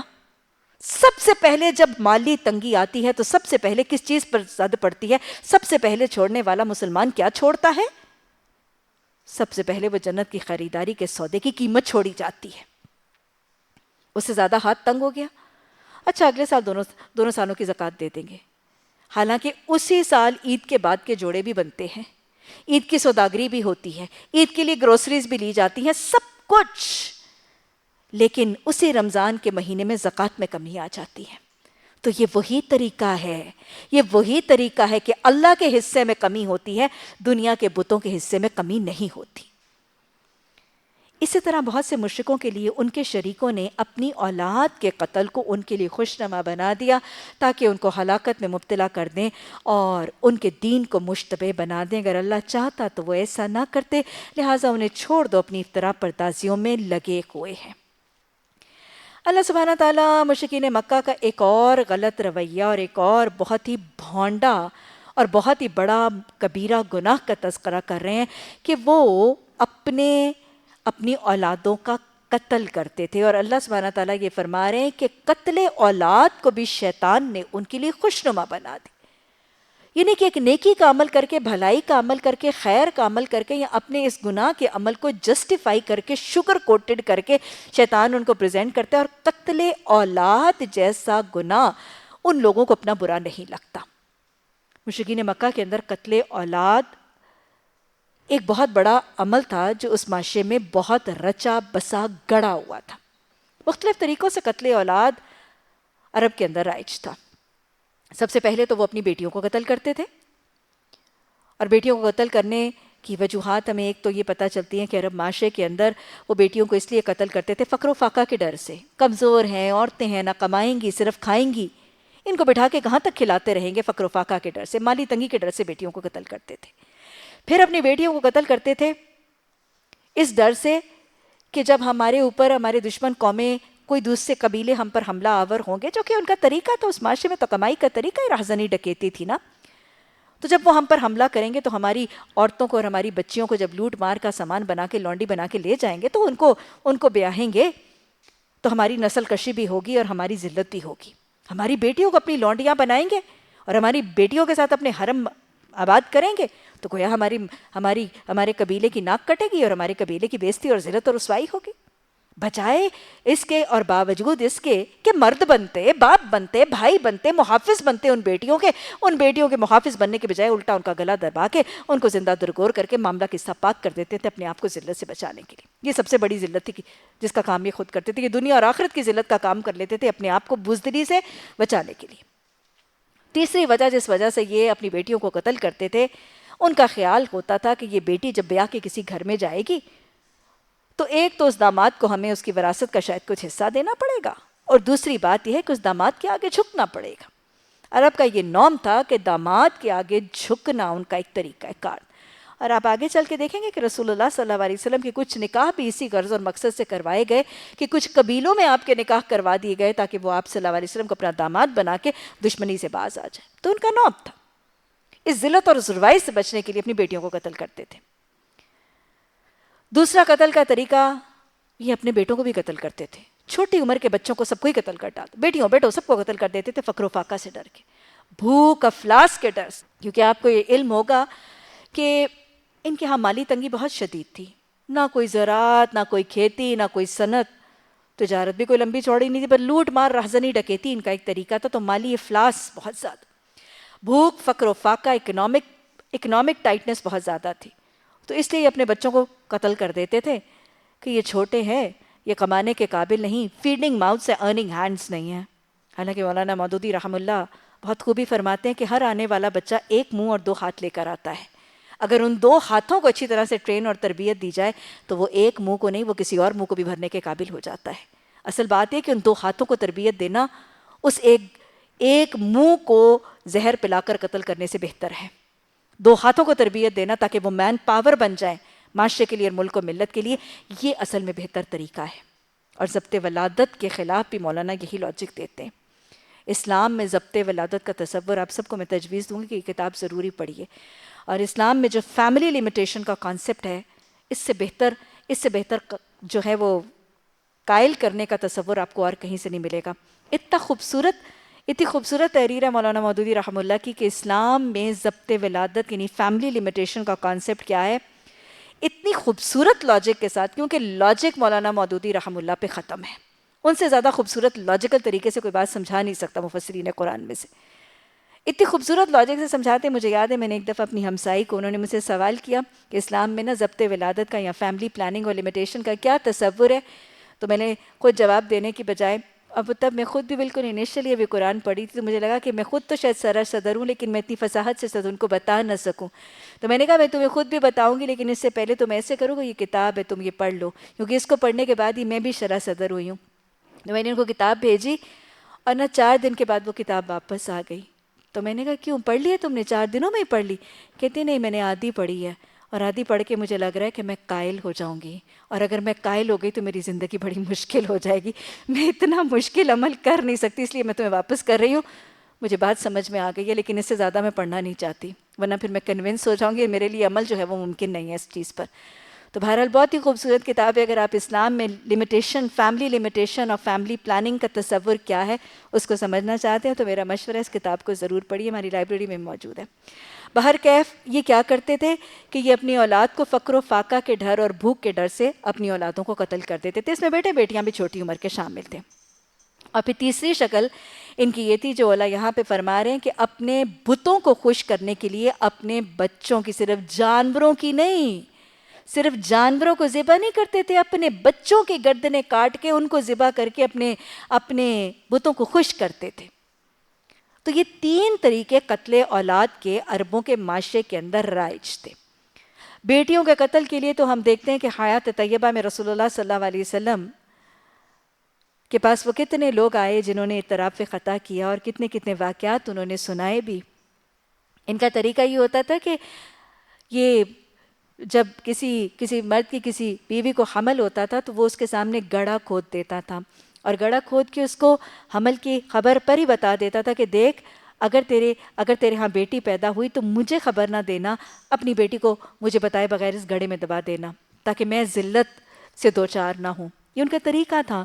تو بہت سے لوگ رسول اللہ صلی اللہ علیہ وسلم کے پاس اپنی ظلم اور زیادتی اور اپنی سنگ دلی کے واقعات جو ہے وہ سنانے کے لیے آئے. ایک باپ نے اپنا واقعہ بتایا تھا، اگر آپ نے دورہ قرآن میں نے شیئر کیا، آپ لکھ لیجئے تاکہ آپ کے پاس مبعات موجود ہو. آپ صلی اللہ علیہ وسلم کے سامنے وہ شخص آئے اور اس نے ذکر کیا کہ یا رسول اللہ صلی اللہ علیہ وسلم، میری بیوی جب حمل سے ہوئی تو میں نے عرب کے دستور کے مطابق اس کے سامنے گڑھا کھودا اور اس کو کہا کہ دیکھ اگر تیری بیٹی ہوئی تو مجھے ذلیل و رسوا نہ کرنا، مجھے وہ خبر نہ پہنچانا کہ میرے چہرے پر کلونس اور سیاہی چھائے، تو اس بچی کو ایک گڑھے میں دبا دینا اور مجھے اس کی مرنے کی خبر پہنچا دینا. کہتے ہیں کہ وہ شخص کہتے ہیں کہ جب وہ بجائے حمل ہوا تو اللہ کی کرنی سے اس کے ہاں بیٹی پیدا ہوئی، اور اس کو میری شدت کیفیت اور بیٹی کی کراہت اور نفرت کی کیفیت کا احساس تھا، تو اس نے اس بچی کو قتل کرنے اور مارنے کی بجائے اس بچی کو اپنی بہن کے گھر منتقل کر دیا، یعنی خالہ کے گھر بھیج دیا. اور مجھے کیا کہہ دیا؟ مجھے وہی کہہ دیا جو میں نے اس کو کہا تھا. مجھے کہا کہ بیٹی پیدا ہوئی تھی، میں نے اس کو پیدا ہوتے ساری مار دیا ہے، اس کو دبا دیا ہے، اور مجھے یہ خبر دے دی. کہتے کہ میرے نزدیک وہ معاملہ ختم ہو گیا، لیکن وہ بچی اپنے خالہ کے گھر پلتی بڑھتی رہی. اور ماں کیا کرتی تھی؟ ماں تھی نا، ماں کہتے ہیں کہ وہ اپنی آنکھیں ٹھنڈی کرنے کے لیے یا تو اپنی بہن کے پاس کبھی کبھار چلی جاتی تھی اور اپنی بیٹی کو پیار کر لیتی تھی اور اپنی آنکھیں ٹھنڈی کرتی تھی. اور جب میں کبھی شہر سے باہر سفر کے لیے جاتا تھا تو اپنے آنگن کو ٹھنڈا کرنے کے لیے اپنی بچی کو اپنے گھر صرف اتنے دنوں کے لیے آتی تھی جتنے دن کے لیے میں گھر سے باہر ہوتا تھا. کہتے ہیں کہ معمول میں تو ہمیشہ یہی ہوتا تھا کہ میرے آنے سے پہلے چونکہ اس کو خبر ہوتی تھی کہ میں نے کب آنا ہے، تو میرے آنے سے پہلے وہ بچی کو واپس رخصت کر دیتی تھی. کچھ دن اس کی بچی اس کے گھر میں آنگن میں وہ پھول اس کی بچی کا کھلتا تھا تو وہ بھی خوش ہو لیتی تھی. کہتے ہیں کہ ایک دن ایسا ہوا کہ میں اپنے معمول کے خلاف جتنے دن میں نے بتائے تھے اس سے پہلے میں واپس آ گیا. اور جب میں اپنے گھر واپس آیا تو میری بیوی اپنے معمول کے مطابق اس بچی کو اپنے گھر لائے ہوئے تھی. میں آیا تو میں نے اپنے آنگن میں ایک چھوٹی سی پیاری سی ننھی سی تتلی جو ہے وہ ناچتی کودتی اچھلتی دیکھی اور وہ مجھے بہت ہی پیاری لگی. بیٹیاں ایسی تو ہوتی ہیں. اور وہ کہتا ہے کہ مجھے وہ بچی بورے بدبخت یہی تو تھی جو تجھے پیاری لگنی تھی اگر تو اپنے گھر میں رکھتا. کہتے ہیں کہ مجھے وہ بچی بڑی پیاری لگی، میں نے اس کو اپنی گود میں بٹھایا اور اس کو پیار کر کے اس کا سر سہلانے لگا. میرے دل میں یہ نرمی اور میرے ہاتھ میں یہ شفقت کی کیفیت دیکھ کر میری بیوی نے مجھے ساری حقیقت عیاں کر دی اور مجھے کہا کہ یہ تیری وہی، یعنی باپ کو بیٹی کو پیار کرتے ہوئے دیکھا تو دیکھا کہ شاید اب اس کو یہ بچی اچھی لگ رہی ہے اور پیاری لگ رہی ہے، تو اس نے موقع غنیمت جان کے اس کو نیوز بریک کر دی. تو باپ کہتا ہے کہ میری بیوی نے پھر مجھے اس وقت حقیقت حال بتائی کہ یہ تیری وہی بیٹی ہے جو میری کوکھ سے پیدا ہوئی تھی اور تیرے خوف سے اس کو میں نے اپنی بہن کے گھر بھیج دیا تھا. کبھی کبھار لے آتی ہوں اور اپنی آنکھ اور اپنا آنگن ٹھنڈا کرتی ہوں. تو آج ہی یہاں پہ موجود. کہتے کہ اس وقت وہ مجھے بہت ہی پیاری لگی، لیکن بس پھر وہی کیفیت، میرے دل کی سختی میرے دل پر طاری ہو گئی، اور میں سوچنے لگا کہ اس بچی کو لیے رہوں یا اس کو قتل کر دوں۔ وہی تین جذبے متحرک ہو گئے، فقر و فاقہ کا شکار بن جائے گی، ذلت و رسوائی کا ذریعہ بن جائے گی، داماد کے آگے جھکوانے والی بن جائے گی۔ کہتا ہے کہ بس میں یہی سوچنے لگا اور یہی ترکیبیں کرنے لگا کہ ایک دن شیطان اس بڑے دھوکے باز کے سارے دھوکے مجھ پر غالب آ گئے، میں بدبخت بن گیا، میں اس بچی کو لے کر اپنے ساتھ ایک غیر آباد بیابان علاقے کی طرف چلا گیا، اور وہ بچی میرے ساتھ اچھلتی کودتی پھدکتی میرے ساتھ ساتھ اچھلتی اس بیابان علاقے کی طرف گئی۔ میں گڑھا کھودنے لگا، وہ بچی میرے گرد دائرہ باندھتی میرے گرد اچھلتی کودتی رہی، کبھی اپنی بازو میرے گلے میں ڈالتی، کبھی میرے بوسے، میرے رخساروں کے بوسے لیتی، کبھی مجھے پیار کرتی، کبھی میرے ماتھے کو چومتی، اور وہ میرے کپڑوں کے اوپر وہ مٹی اور وہ گرد و غبار جو گرتا، اپنے ننھے ننھے ہاتھوں سے میرے دامن پر سے وہ مٹی جھاڑتی چلی جاتی اور مجھے پوچھتی جاتی کہ ابا جان آپ کیا کر رہے ہیں، ابا جان آپ کیا کر رہے ہیں۔ پوری کیفیت اس نے نبی صلی اللہ علیہ وسلم کو سنائی، اور پھر کہتا ہے کہ میری بدبختی مجھ پر غالب آ گئی کہ یکا یک میں نے اپنی بچی کو پکڑا اور اس کو اس کے گڑے میں گرا کر اوپر سے مٹی ڈال دی۔ وہ چیختی رہی، لیکن میری بدبختی نے مجھ سے یہ گناہ کا کام کروا لیا۔ راویان کہتے ہیں کہ رسول اللہ صلی اللہ علیہ وسلم کو اس والد نے جب اپنی داستان سنائی تھی تو آپ صلی اللہ علیہ وسلم کی آنکھوں سے آنسو جاری تھے، اور آپ کی داڑھی مبارک جو ہے وہ آنسوؤں سے تر ہو گئی۔ پھر ایک اور باپ کی داستان بھی آتی ہے کہ وہ بھی بتاتا ہے کہ کیسے میری بچی تھی، اور وہ جب چلنے پھرنے اور بولنے کی عمر کو آئی تھی تو میں اس کو پکڑ کے لے گیا تھا، اور میں نے اس کو اندھے کنویں میں پھینک دیا تھا، اور حالانکہ میں اس کو پھینک کے جب نکلا تھا اور جب پلٹا تھا تو اس بچی کی آوازیں ابا جان کی آوازیں مجھے آتی رہی تھیں، لیکن میں ایسا بدبخت ہو گیا کہ نہ میں پلٹ کے گیا اور نہ میں نے اپنی اس بچی کو نکال کے اور اس کو اس موت کے گڑھے سے بچایا۔ تو یہ واقعات تو مکہ کی بستی میں عام تھے، اور اعتراف خطا بھی رسول اللہ صلی اللہ علیہ وسلم کے سامنے ان لوگوں نے آ کر کی، اور استغفار بھی کیا، اور دعا بھی آپ صلی اللہ علیہ وسلم سے آپ سے درخواست کی کہ آپ بھی ہمارے گناہوں کی بخشش کی دعا کریں۔ تو اس معاشرے میں بہت کامن تھی۔ نبی صلی اللہ علیہ وسلم نے، قرآن نے بھی ان کی اس حقیقت کا تذکرہ کیا، اور پھر نبی صلی اللہ علیہ وسلم نے بھی ان کی تعلیم اور ان کی تربیت کی نا، کہ رسول اللہ صلی اللہ علیہ وسلم نے فرمایا لا تکرہوا البنات انی ابو البنات، کہ دیکھو تم بیٹیوں سے کراہت نہ کیا کرو کیونکہ میں بھی بیٹیوں ہی کا باپ ہوں۔ اور آپ نے حدیث کی تعلیمات میں یہ بھی سکھا دیا، انہی بیٹیوں کو قتل کرنے والوں کو آپ نے سکھا دیا کہ حدیث کے الفاظ ہیں نا کہ جب کوئی شخص 2 بیٹیوں سے آزمایا جاتا ہے اور وہ بیٹوں کو بیٹیوں پر ترجیح نہیں دیتا، ان کی جائز ضرورتوں کو پورا کرتا ہے، ان کو اچھی تعلیم اور تربیت دیتا ہے، اور جب وہ نکاح کی عمر کو پہنچ دیتی ہیں تو ان کا نکاح کر دیتا ہے، تو یہ بیٹیاں قیامت کے دن اس کے لیے اس کی کس چیز کا ذریعہ بنے گی؟ یہ باپ قیامت میں میرے ساتھ یوں ہوگا۔ آپ نے دونوں انگلیوں کو ملا کے بتایا، اور یہ بیٹیوں کے لیے آپ نے فرمایا کہ یہ قیامت کے دن باپ اور ماں کی سفارش اور شفاعت کا ذریعہ بنے گی۔ تو یہ آپ کی تعلیمات تھیں اس عربک فور فرنٹ کے اندر۔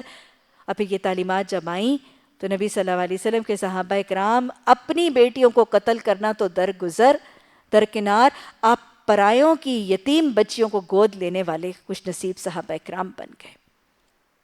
وہ تعلیمات تو آج بھی ہمارے معاشرے میں موجود ہیں، لیکن آج بھی ہمارے معاشرے میں بیٹی کی ولادت کو پسند نہیں کیا جاتا۔ آج بھی بیٹی مانگتا کوئی نہیں، مانگنے والے کو احمق سب کہتے ہیں۔ بیٹوں کی جوڑیاں رلانے کی تو دعائیں سبھی کرتے ہیں، لیکن 2 بیٹیوں کی دعائیں مانگنے والے کو سبھی احمق کہتے ہیں۔ ارے وہ بہن کی بہن مانگ رہی ہے، کیا خیال ہے؟ بھائی کو تو بھائی کی ضرورت ہے، بہن کو بہن کی ضرورت نہیں۔ میں کہتی ہوں بہت ہی مشکل ہے اس خاتون کی زندگی جس کی بہن نہیں ہے۔ بہت بڑی نعمت ہے اللہ سبحانہ تعالیٰ کی، اور وہ ماں جس کی اپنی بہن ہے اور وہ اپنی بیٹی کے لیے بیٹی مانگتی ہے کہ اس کی بھی بہن ہو جائے جیسی میری بہن ہے، تو لوگ اس کو کہتے ہیں ارے ایک بیٹی ہے دوسری مانگ رہی تو بالکل بے وقوف ہو گئی۔ بیٹی کے ہونے پر کوئی خوشی نہیں منائی جاتی۔ اکثریت ہمارے معاشرے میں طریقہ یہ مبارک دینے مبارک لینے تک کو پسندیدہ نہیں سمجھا جاتا، مٹھائیاں نہیں بانٹی جاتی، یہ طریقہ کار ہمارے معاشرے میں ہے۔ اور نچلے طبقے میں تو معاشرے کے ساتھ بیٹیوں کے ساتھ اتنا برا طریقہ بس اوقات رکھا جاتا ہے کہ اسے مار دینا بہتر تھا بنسبت اس کے کہ جو رویہ ان کے ساتھ رکھا جاتا ہے۔ لیکن بہرحال آہستہ آہستہ تعلیم کے ساتھ بیٹیوں کے ساتھ رویے بہرکیف ہمارے معاشرے میں بہت بہتر ہوتے چلے جا رہے ہیں۔ لیکن آج معاشرے میں دوسرا طریقہ، عربوں کا دوسرا طریقہ کیا تھا؟ اولاد کو کیسے قتل کرتے تھے؟ فقر و فاقہ کے ڈر سے، بھوک، افلاس اور مالی تنگی کے ڈر سے اپنی اولادوں کو قتل کرتے تھے۔ عرب والے بھی کرتے رہے، آج ہمارے معاشرے میں بھی ہیں۔ ہمارا کمزور طبقہ مالی طور پر پسا ہوا طبقہ تو اتنی آسانی سے قتل اولاد اور ابارشنز کا عمل کرتا ہوا نظر آتا ہے کہ سوچتے بھی نہیں اور اولادوں کو ضائع کرتے ہوئے نظر آتے.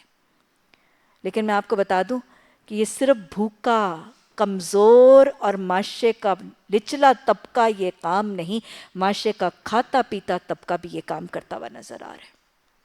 وہ کمزور طبقہ، وہ مالی طور پر تنگی کا شکار طبقہ تو بھوک اور افلاس کے ڈر سے حمل ضائع کرتا ہوا نظر آتا ہی اور بڑی کثرت سے نظر آتا ہے. لیکن آج ہمارا کھاتا پیتا طبقہ وہ بھی اپنے حمل ضائع کرتا ہوا نظر آتا ہے. اور ان کے پاس علت اور حجت کیا ہوتی ہے؟ آج کے معاشرے میں 2 پلجائیں بہت ہیں. دوسرے کے بعد تیسرا یا تیسرے کے بعد چوتھا حمل ضائع کروانا آج ہمارے کھاتے پیتے طبقے کا عام وتیرہ بن گیا. چوتھے بچے پر بھائی لوگ کیا کہیں گے، اتنے بچے پیدا کر لیے اس نے. ذرا سی بڑی عمر میں حمل ہو گیا تو بھائی لوگ کیا کہیں گے، اس عمر میں بچہ پیدا کر لیا اس نے. ارے اللہ کا حکم ہے، اللہ کا اذن ہے. اللہ کے حکم اور اللہ کے اذن پر راضی برضا رہنا مومن کا طریقہ اور وتیرہ ہے. اپنے معاشرے کے اپنی برادری کے مذاق کے خوف سے حمل ضائع کروا دیا جاتا ہے. اور یہ جملہ تو بہت ہی عرف عام میں کامن ہے، اگلے 3-4 کو کھلا لیں پلا لیں. آج کے معاشرے میں 3 کو کھلانا پلانا اچھے طریقے سے پڑھانا اتنا مشکل ہے، اگلے کو کون پالے گا؟ پہلی 2 یا 3 اولادوں کو کسی اچھے ادارے میں پڑھانے، ذرا بہتر درجے کا لباس پہنانے، ذرا بہتر درجے کا خوراک اور کھانا کھلانے کے ہرس اور ہوس میں آ کر اپنے چوتھے یا اپنے 5ویں بچے کا حمل ضائع کر دینا یہ بدترین کبیرہ گناہ ہے.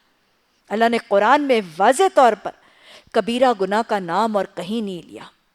یتیم کا مال کھانے کو اللہ نے خوباً کبیرہ کہا ہے اور قتل اولاد کو اللہ نے خطأً کبیرہ کہا ہے. کسی اور گناہ کو، سود تک کے گناہ کو، بت پرستی کو بھی، ہاں اس کے لیے اور الفاظ ضرور استعمال کیے گئے ہیں، وَجْتَنِبُوا کہہ دیا گیا بت پرستی کو، لیکن بت پرستی کے لیے کبیرہ گناہ کا لفظ استعمال نہیں ہوا ہے. قتل اولاد کو اللہ سبحانہ تعالیٰ نے کانا خطأً کبیرہ کہہ کر پکارا ہے. کبیرہ گناہ ہے اولاد کا قتل. محض اس چیز پر اولاد کا گلا گھونٹ دینا اور حمل ضائع کر دینا، ابارشنز کر دینا، پری ٹرم لیبرز کروا دینا، اس چیز پر کہ پچھلوں کو نہیں. ارے اللہ کے بندو، باقی کے پچھلے 2-4 بچوں کو ایچسن میں نہیں پڑھاؤ گے، ان کو ڈیزائنر جوڑے نہیں پہناؤ گے، ان کو میک ڈونلڈز اور ان کو KFCs نہیں کھلاؤ گے تو کیا فرق پڑ جائے گا؟ ذرا کمتر کھا لیں گے، ذرا تھوڑا پہن لیں گے، ذرا تھوڑے درجے کے تعلیمی ادارے میں پڑھ لیں گے. اگلے بہن یا اگلے بھائی کا گلا گھونٹ کے اس حمل کو ضائع کر دینا، اس چیز پر کیا یہ بدترین کبیرہ عمل نظر نہیں آتا؟ اور یہ بہت عام رائج ہے ہمارے معاشرے میں، مختلف طریقوں سے حمل ضائع کروا دیا جاتا ہے. میں تو بالکل مختلف طریقوں سے آج دیکھیں کہ حمل ضائع کروا دیا جاتا ہے. ابتدائی حمل کے طریقے بالکل ابتدائی، پہلے 4-5-6 ہفتوں کے اندر حمل گولیوں سے اور دوائیوں سے جب ضائع نہیں ہو سکتا تو اس کو DNCs اور ابارشنز DNCs کے ذریعے کروا دی جاتی ہیں. کبھی سوچنے والے سوچتے ہیں کہ یہ DNC کروانے کا عمل کس قدر قبیح ہے؟ وہ بچہ جو رحم مادر کے ساتھ چمٹا ہے، وہ جنین بچہ جو رحم مادر کے ساتھ چپکا ہوا اور چمٹا ہوا ہوتا ہے، اس کو نوچ نوچ کے اس کے ٹکڑے ٹکڑے کر کے اس کو کوڑے دان میں پھینک دینے کا عمل، یہ انسانوں کا عمل ہو سکتا ہے؟ اصل حقیقت حال انسان کو سمجھ نہیں آتی کہ انسان واقعی اسفل السافلین بن جاتا ہے. اس کو ابارشن کے ذریعے، ان اوزاروں کے ذریعے اس کے ٹکڑے کر کے کوڑے دان میں پھینکے جائیں، یا اس کو زہر آلود دوائی دے کے اس کو مار کے ہلاک کر کے ماں کے جسم سے نکال دیا جائے، یا اس کو درد زی لیبر پینز لگا کے 6-6 7-7 8-8 مہینے کے بچے جو ہیں اس کا حمل ضائع کر کے گرا دیا جائے. جب حمل کی میعاد بڑھ جاتی ہے تو 7-7 8-8 مہینے کے بچے وہ دردیں لگا کے، دردیں کھانے والی گولیاں یا ٹیکے وغیرہ لگا کر وہ دردوں کے ذریعے وہ بچہ ضائع کر دیا. میں نے اپنی آنکھوں سے سرکاری ہسپتالوں کے اندر کتنی دفعہ وہ ضائع کیے جانے والے بچے جو حرکت کرتے، روتے، سانس لیتے ہوئے وہ کوڑے دان میں پھینک دیے جاتے. 6ویں 7ویں 8ویں مہینے کے بچے اس طرح قتل اولاد کے ذریعے ان کو ضائع کر دیا جاتا ہے. حرکت کرتے ہوئے، جیتتے ہوئے، ہلتے ہوئے، سانس لیتے ہوئے بچے جو ہیں وہ حمل ان کا ضائع کروا دیا جاتا ہے. اور اس سے زیادہ بدتر پورے میعاد پر پیدا ہونے والے بچوں کو کوڑے دانوں کا ڈھیر میں پھینک دیا جاتا ہے. آج عیدی والوں نے اگر وہ اپنے وہ چھوٹے چھوٹے کارڈز بنا دیے تو ان کا کیا ہے؟ وہ یہی تو کہتے ہیں، ارے اللہ کے بندو، اگر وہ بچہ حرام بچہ تھا یا کسی اور مشقت کی وجہ سے تھا یا تمہیں بچہ نہیں چاہیے تھا تو انسان کے بچے کو کوڑے دان میں نہ پھینکنا کہ وہاں اس کو بلیاں یا کتے نہ کہیں بھمبوڑیں، اس کو ایٹ لیسٹ ہمارے کارٹ میں رکھ دینا، ہم اس بچے کو پال پوس لیں گے۔ یہی تو وہ عیدی کے کارڈز ہیں جس کی وجہ سے بنائے جا رہے۔ قتل اولاد کا اس قدر بھیانک شکل کہ زندہ پیدا ہونے والا فل ٹرم بچہ اس کو ایک کوڑے دان میں پھینک دیا جائے گا۔ امت رسول صلی اللہ علیہ وسلم کے گھرانوں میں پیدا ہونے والے بچوں کو مجھے بتائیں، کیا کتے اور بلیاں بھمبوڑیں گے آپ؟ کیا امت رسول صلی اللہ علیہ وسلم کے افراد اس قدر اسفل سافلین ہو گئے کہ ہمیں انسانی جان کی حقیقت اور حیثیت کا علم ہی نہیں رہا اور احساس ہی نہیں رہا؟ کھاتے پیتے پڑھے لکھے دیندار چلوں پہ جانے والے لوگوں کو میں نے یہ عمل کرتے ہوئے دیکھا ہے۔ میاں چلے پہ چلا جاتا ہے اور پیچھے بیوی کو کہہ دیتا ہے کہ حمل ضائع کرا دینا، مجھے تیرا یہ حمل نہیں چاہیے۔ ایک نہیں، میں ہزاروں داستانیں جانتی ہوں ایسے۔ کیا فائدہ ان عبادات کا، کیا فائدہ ان تبلیغوں کا، کیا فائدہ اس اشاعت دین کا اگر ہمارے اپنی زندگی کے معاملات ایسے ہیں اور زندگی کی قباحتیں ایسی ہیں کہ واقعی جانوروں کی طرح، درندوں کی طرح کا عمل ہماری زندگی میں رائج ہے۔ یہ تو بالکل ویسا ہی ہے نا۔ میں اگر آپ کو تشبیہات کے ساتھ اگر مثال دے کے نارمل ڈے ٹو ڈے زندگی کی مثال سمجھاؤں کہ آپ سوچیں، it is just like to the similar situation کہ ایک ماں ہے اور ماں کے پاس 3-4 بچے ہیں، وہ کھانا پکانے لگی ہے، اس کے گھر میں آٹا یا اس کے گھر میں روٹی جو ہے وہ 3 بچوں کے لیے، اور ساروں سے جو چھوٹا بچہ اس کی گود میں ہے، 3 بچوں کے کھانے کا سامان اس کے گھر میں ہے، وہ پہلوں 3 کی تو روٹی بنا دیتی اور ساروں سے چھوٹا بچہ جو اس کا گلا دبا کے اس کو باہر پھینک دیتی۔ کوئی کر سکتی ہے؟ کوئی کر سکتی ہے ماں؟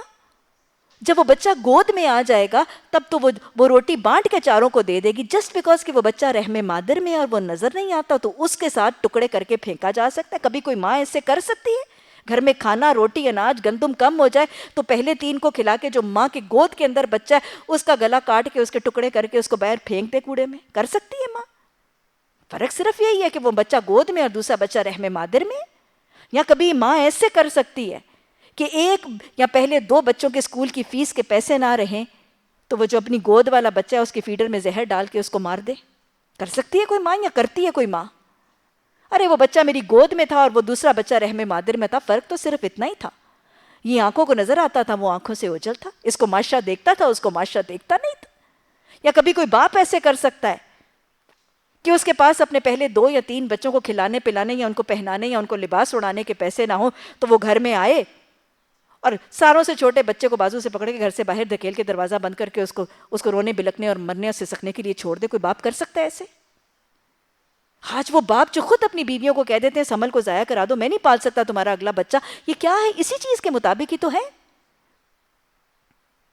کھاتے پیتے پڑھے لکھے دیندار لوگوں کے اندر آج ابارشنز کا طریقہ اس قدر عام اور اس قدر رائج ہے کہ اس کو گناہ سمجھا ہی نہیں جاتا، اور کرنے والی ڈاکٹریں ہمارے معاشرے میں اتنی عام ہے کہ ہر چوتھے کنارے کے اوپر کوئی نہ کوئی ڈاکٹر یا کوئی نہ کوئی دائیا بیٹھی ایسا حرام کام کرتی بھی نظر آتی۔ تو اللہ سبحانہ تعالیٰ ہمیں ان تعلیمات کو معاشرے میں عام کر کے اس گناہ کے کبیرہ گناہ، قتل اولاد کے کبیرہ گناہ ہونے کے احکامات کو معاشرے میں سمجھا کر ابارشنز کی حرمت اور اس کی کبیرہ گناہ ہونے کے اصل احکامات کو معاشرے سے متعارف کروانے کی توفیق عطا فرمائے۔ قتل کروانے والا اور قتل کرنے والا دونوں کبیرہ گناہ۔ وہ ڈاکٹر جو یہ کام کرتی ہے، وہ گائنیکالوجسٹ obstetrician جو یہ کام کرتی ہے، وہ بھی قتل کا ارتکاب کر رہی ہے۔ وہ باپ جو اس کا حکم دیتا ہے وہ بھی قتل کا ارتکاب کرتا ہے، اور وہ ماں جو جا کے یہ کام کروا لیتی ہے وہ بھی قتل کا ارتکاب کر رہی ہے۔ اور پتہ نہیں کہاں سے وہ حضرت علی رضی اللہ تعالی عنہ، ان کا ایک قول جو ہے وہ پتہ نہیں کہاں سے موجود ہے، ایک ضعیف سا قول جو ہے وہ اس کو جواز بنا لیا جاتا ہے، اور اس کے حوالے سے یہ ہے کہ وہ کہتے ہیں کہ حضرت علی رضی اللہ تعالی عنہ کا قول ہے کہ جب تک جسم میں روح نہیں پڑتی، اور وہ کہتے ہیں کہ یہ 16 ہفتے سے 4 مہینے سے پہلے کی میعاد ہے، کہ جب تک اس بچے کے اندر روح نہیں پڑتی تب تک حمل کو ضائع کرنا جائز ہے۔ اور اس ہی قول کو پکڑ کے احادیث موجود ہے، کانا خطن کبیرہ کے الفاظ موجود ہیں، اور حضرت علی کی وہ ایک قول جس کا کوئی حوالہ، کوئی روایت، کوئی چیز موجود نہیں ہے، اس کو پکڑ کے شیطان نے اصل میں ان کے کام کو ان کے لیے مزین بنا دیا ہے۔ کوئی قول حضرت علی کا ایسا موجود نہیں ہے۔ اور دوسری بات یاد رکھیے گا، کیسا قول کیسا کال جب یہ کہہ دیا جائے کہ جب انسان کے بچے کے جسم میں روح پڑ جائے، روح تو اس میں پہلے دن سے ہوتی ہے، ڈے 1 سے اس کے دن میں روح ہوتی ہے۔ وہ 2 سیلز جن کے ملنے سے وہ بچے کا رحم میں ملنے سے کنسیپشن ہوتی ہے، پریگننسی ہوتی ہے، وہ دونوں سیلز کے اندر کیا ہوتا ہے؟ کیا وہ نان لیونگ سیلز ہوتے ہیں؟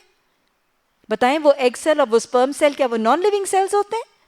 حرکت ہے، اس میں زندگی کے آثار ہیں، تو وہ آثار زندگی کے کہاں سے ہیں؟ روح سے ہیں۔ ڈے 1 سے اس ملنے والے دونوں سیلز کے اندر زندگی ہے، ان کے اندر روح ہے، اور ان کے ملنے والے اس زائگوٹ کے اندر 2 cell stage, 8 cell stage, 16 cell stage, سب کے اندر کوئی 16 ہفتے اور 4 مہینوں کے اندر روح یا معاملہ نہیں ہے۔ آج تمہارا الٹرا ساؤنڈ بتاتا ہے کہ 6ویں ہفتے پر دل کی حرکت نظر آتی ہے، الٹرا ساؤنڈ پہ آپ نے میں نے آنکھوں سے دیکھی ہے۔ کہاں 16 ہفتے تک اس بات کا جواز کہا جائے کہ 16 ہفتے میں روح پڑتی اور 16 ہفتے تک حمل ضائع کیا جا سکتا ہے؟ حمل چاہے 1 دن کا ہے، چاہے 4 دن کا ہے، چاہے 6 مہینے کا ہے، چاہے پوری میعاد کا ہے، چاہے پورے کا پورا بچہ ہے، اس کو قتل کرنا کبیرہ گناہ ہے۔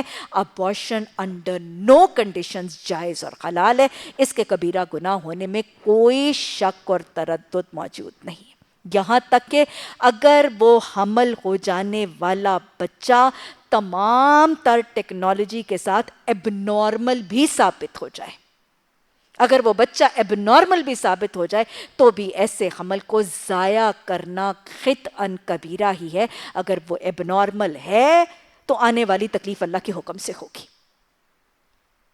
اول تو ایب نارمل ہے تو وہ شاید بچے گا نہیں، وہ ماں کے پیٹ کے اندر ہی ضائع ہو جائے گا اور اللہ اس کو اس تکلیف کو اس سے بچا لے گا۔ لیکن اگر اس کی قسمت میں اگر یہ تکلیف ہے، آزمائش ہے، تو کوئی بھی ماں، کوئی بھی باپ اپنے آپ سے آزمائش کو ٹال نہیں سکتا۔ ایب نارمل ڈائگنوزڈ بچوں کو بھی ابورٹ کروا کے یا پری ٹرم ایکسپیل کروا کے ضائع کروانا وہ قتل اولاد ہے، اور یہ کبیرہ گناہ ہے، اور یہ قرآن و حدیث سے حوالے سے مصمم طور پر ثابت ہے۔ اللہ سبحانہ تعالیٰ یہ تعلیمات ہمیں معاشرے کے ہر طبقے سے متعارف کروانے کی توفیق عطا فرمائے۔ کہتے ہیں کہ یہ جانور اور یہ کھیت محفوظ ہیں، انہیں صرف وہی لوگ کھا سکتے ہیں جنہیں ہم کھلانا چاہیں، حالانکہ یہ پابندیوں کی خود ساختہ ہے۔ پھر کچھ جانور ہیں جن پر سواری اور بار برداری آپ نے پہلے بھی پڑھا، صائبہ، وسیلہ، حام، یہ اپنے بتوں کے نام پر چھوڑ دیتے تھے، نہ کھاتے تھے، نہ پیتے تھے، نہ سواری کرتے تھے، نہ ان کے ساتھ ان کو سامان ان پر لاتے تھے، نہ دودھ پیتے تھے، نہ اون، کچھ بھی نہیں کرتے تھے، تو ان کا تذکرہ کیا جا رہا ہے جن پر یہ اللہ کا نام نہیں لیتے۔ یہ سب کچھ انہوں نے اللہ پر افطرا کیا ہے، ان قریب اللہ انہیں ان افطرا پردازیوں کا بدلہ دے گا۔ اور کہتے ہیں جو کچھ ان جانوروں کے پیٹ میں ہے یہ ہمارے مردوں کے لیے مخصوص ہے اور ہماری عورتوں پر حرام ہے، لیکن اگر وہ مردہ ہوں تو دونوں اس کے کھانے میں شریک ہوں گے۔ یہ باتیں ہیں جو انہوں نے گھڑ لی ہیں، ان کا بدلہ اللہ انہیں دیکھ کر رہے گا، یقیناً وہ حکیم اور سب باتوں سے باخبر ہے۔ مشرکین مکہ کا یہ طریقہ کہ جب ان کے کسی جانور کے پیٹ میں کوئی بچہ ہوتا تھا تو وہ یہ کہتے تھے کہ جب ہم اس جانور کو ذبح کریں گے تو اس کے پیٹ کا بچہ، یعنی اگر کوئی مادہ جانور ذبح کی جاتی تھی اور اس کے پیٹ میں بچہ ہوتا تھا تو وہ کہتے تھے کہ اس مادہ کے رحم میں جو بچہ ہے اس کو ہماری عورتیں نہیں کھا سکتی، اس کو صرف ہمارے مرد کھا سکیں گے۔ اور یہ خود ساختہ سا طریقہ تھا۔ آگے چلنے سے پہلے میں یہ بات بتا دوں کہ شریعت کی اور شرعی معاملات میں، فقہی معاملات میں یہ ہے کہ اگر ایک حاملہ جانور کو ذبح کر دیا جاتا ہے تو اس ذبح کے بعد اس کا خون سارے کا سارا چونکہ ذبیح کے ذریعے نکل جاتا ہے تو اس کے پیٹ کے بچے کو الگ سے ذبح کرنا ضروری نہیں ہے۔ ائمہ اکرام کی رائے سے وہ حاملہ ماں اگر اس کو ذبیح کے ذریعے ذبح کیا جاتا ہے تو اس کے پیٹ سے یا اس کے حمل سے نکلنے والا بچہ بھی حلال اور جائز ہے، اس کو بغیر ذبح کیے کھایا جا سکتا ہے۔ مشرکین مکہ کا ایک خود ساختہ سا طریقہ تھا کہ اگر حاملہ کے پیٹ کے اندر بچہ تھا وہ کہتے تھے کہ ہمارے مرد کھائیں گے اور ہماری عورتیں نہیں کھائیں گی۔ اصل میں وہی بات میں پھر کہوں گی کہ جو طریقے مکہ والوں کے تھے وہ اس سے ملتے جلتے ذرا فرق طریقے آج ہمارے معاشرے میں بھی رائج ہیں۔ اصل میں وہ معاشرہ جو تھا وہ میل پری ڈومینیٹڈ معاشرہ تھا، وہاں پہ ذرا مردوں کی پری ڈومیننس زیادہ تھی۔ حضرت عمر نے کہا تھا نا کہ ہماری عورتیں ہمارے سے دبی رہتی تھیں، پھر جب ہم مدینہ آئے تو مدینہ والوں کو دیکھ کر ہماری عورتیں بھی ہمیں جواب دینے لگی۔ تو مکہ کا معاشرہ جو تھا نا وہ میل پری ڈومینیٹڈ معاشرہ تھا۔ ہمارا معاشرہ اب آج کل کچھ ذرا سا فیمیل پری ڈومینیٹڈ معاشرہ ہو گیا ہے۔ ہمارے معاشرے میں آپ نے سنا ہوگا اس سے ملتا جلتا طریقہ کنڈے، وہ جو امام جعفر کے نام پہ کنڈے دیے جاتے وہ خواتین اسلام نے مشہور کر رکھا ہے کہ ان کو مرد نہیں کھا سکتے، صرف عورتیں کھا سکتی ہیں۔ مشرکین مکہ کہتے تھے اس بچے کو صرف مرد کھا سکتے ہیں، عورتیں نہیں کھا سکتی۔ یہاں پہ پاکستان کی خواتین کہتی ہیں کنڈوں کا دیا ہوا کھانا صرف عورتیں کھا سکتی ہیں، مرد نہیں کھا سکتے۔ باتیں ملتی جلتی ہیں، انسان کو شیطان اصل دھوکے میں ڈالتا ہے اور مختلف ادوار میں وہ دھوکہ مختلف طریقوں سے ڈالتا رہتا ہے۔ خسارے میں پڑ گئے وہ لوگ جنہوں نے اپنی اولاد کو جہالت اور نادانی کی بنیاد پر قتل کیا، اللہ کے دیے ہوئے رزق کو اللہ پر افطراء پردازی کر کے اپنے اوپر حرام ٹھہرا لیا۔ یقیناً وہ بھٹک گئے اور وہ ہرگز راہ راست پانے والوں میں سے نہ تھے۔ گویا وہ لوگ جو اپنی اولاد کو قتل کرتے ہیں بے وقوفی سے، حماقت سے، ان کے لیے اس آیت میں کیا کیا انجام بتایا گیا؟ ان کے لیے خسارہ ہے۔ وہ خسارہ کرتے ہیں، وہ بھٹک جاتے ہیں اور وہ ہدایت سے محروم ہو جاتے ہیں۔ 3 سزائیں بتائی جا رہی ہیں اس آیت کریمہ میں قتل اولاد کرنے والوں کے لیے۔ اللہ ان کبیرہ گناہوں کی حکمتیں اور مصلحتیں سمجھنے، ان حرمتوں کو پہچاننے اور معاشرے میں ان تعلیمات کو عام کر کے لوگوں کو ان اندھیروں کی جہالتوں سے نکالنے کی توفیق عطا فرمائے۔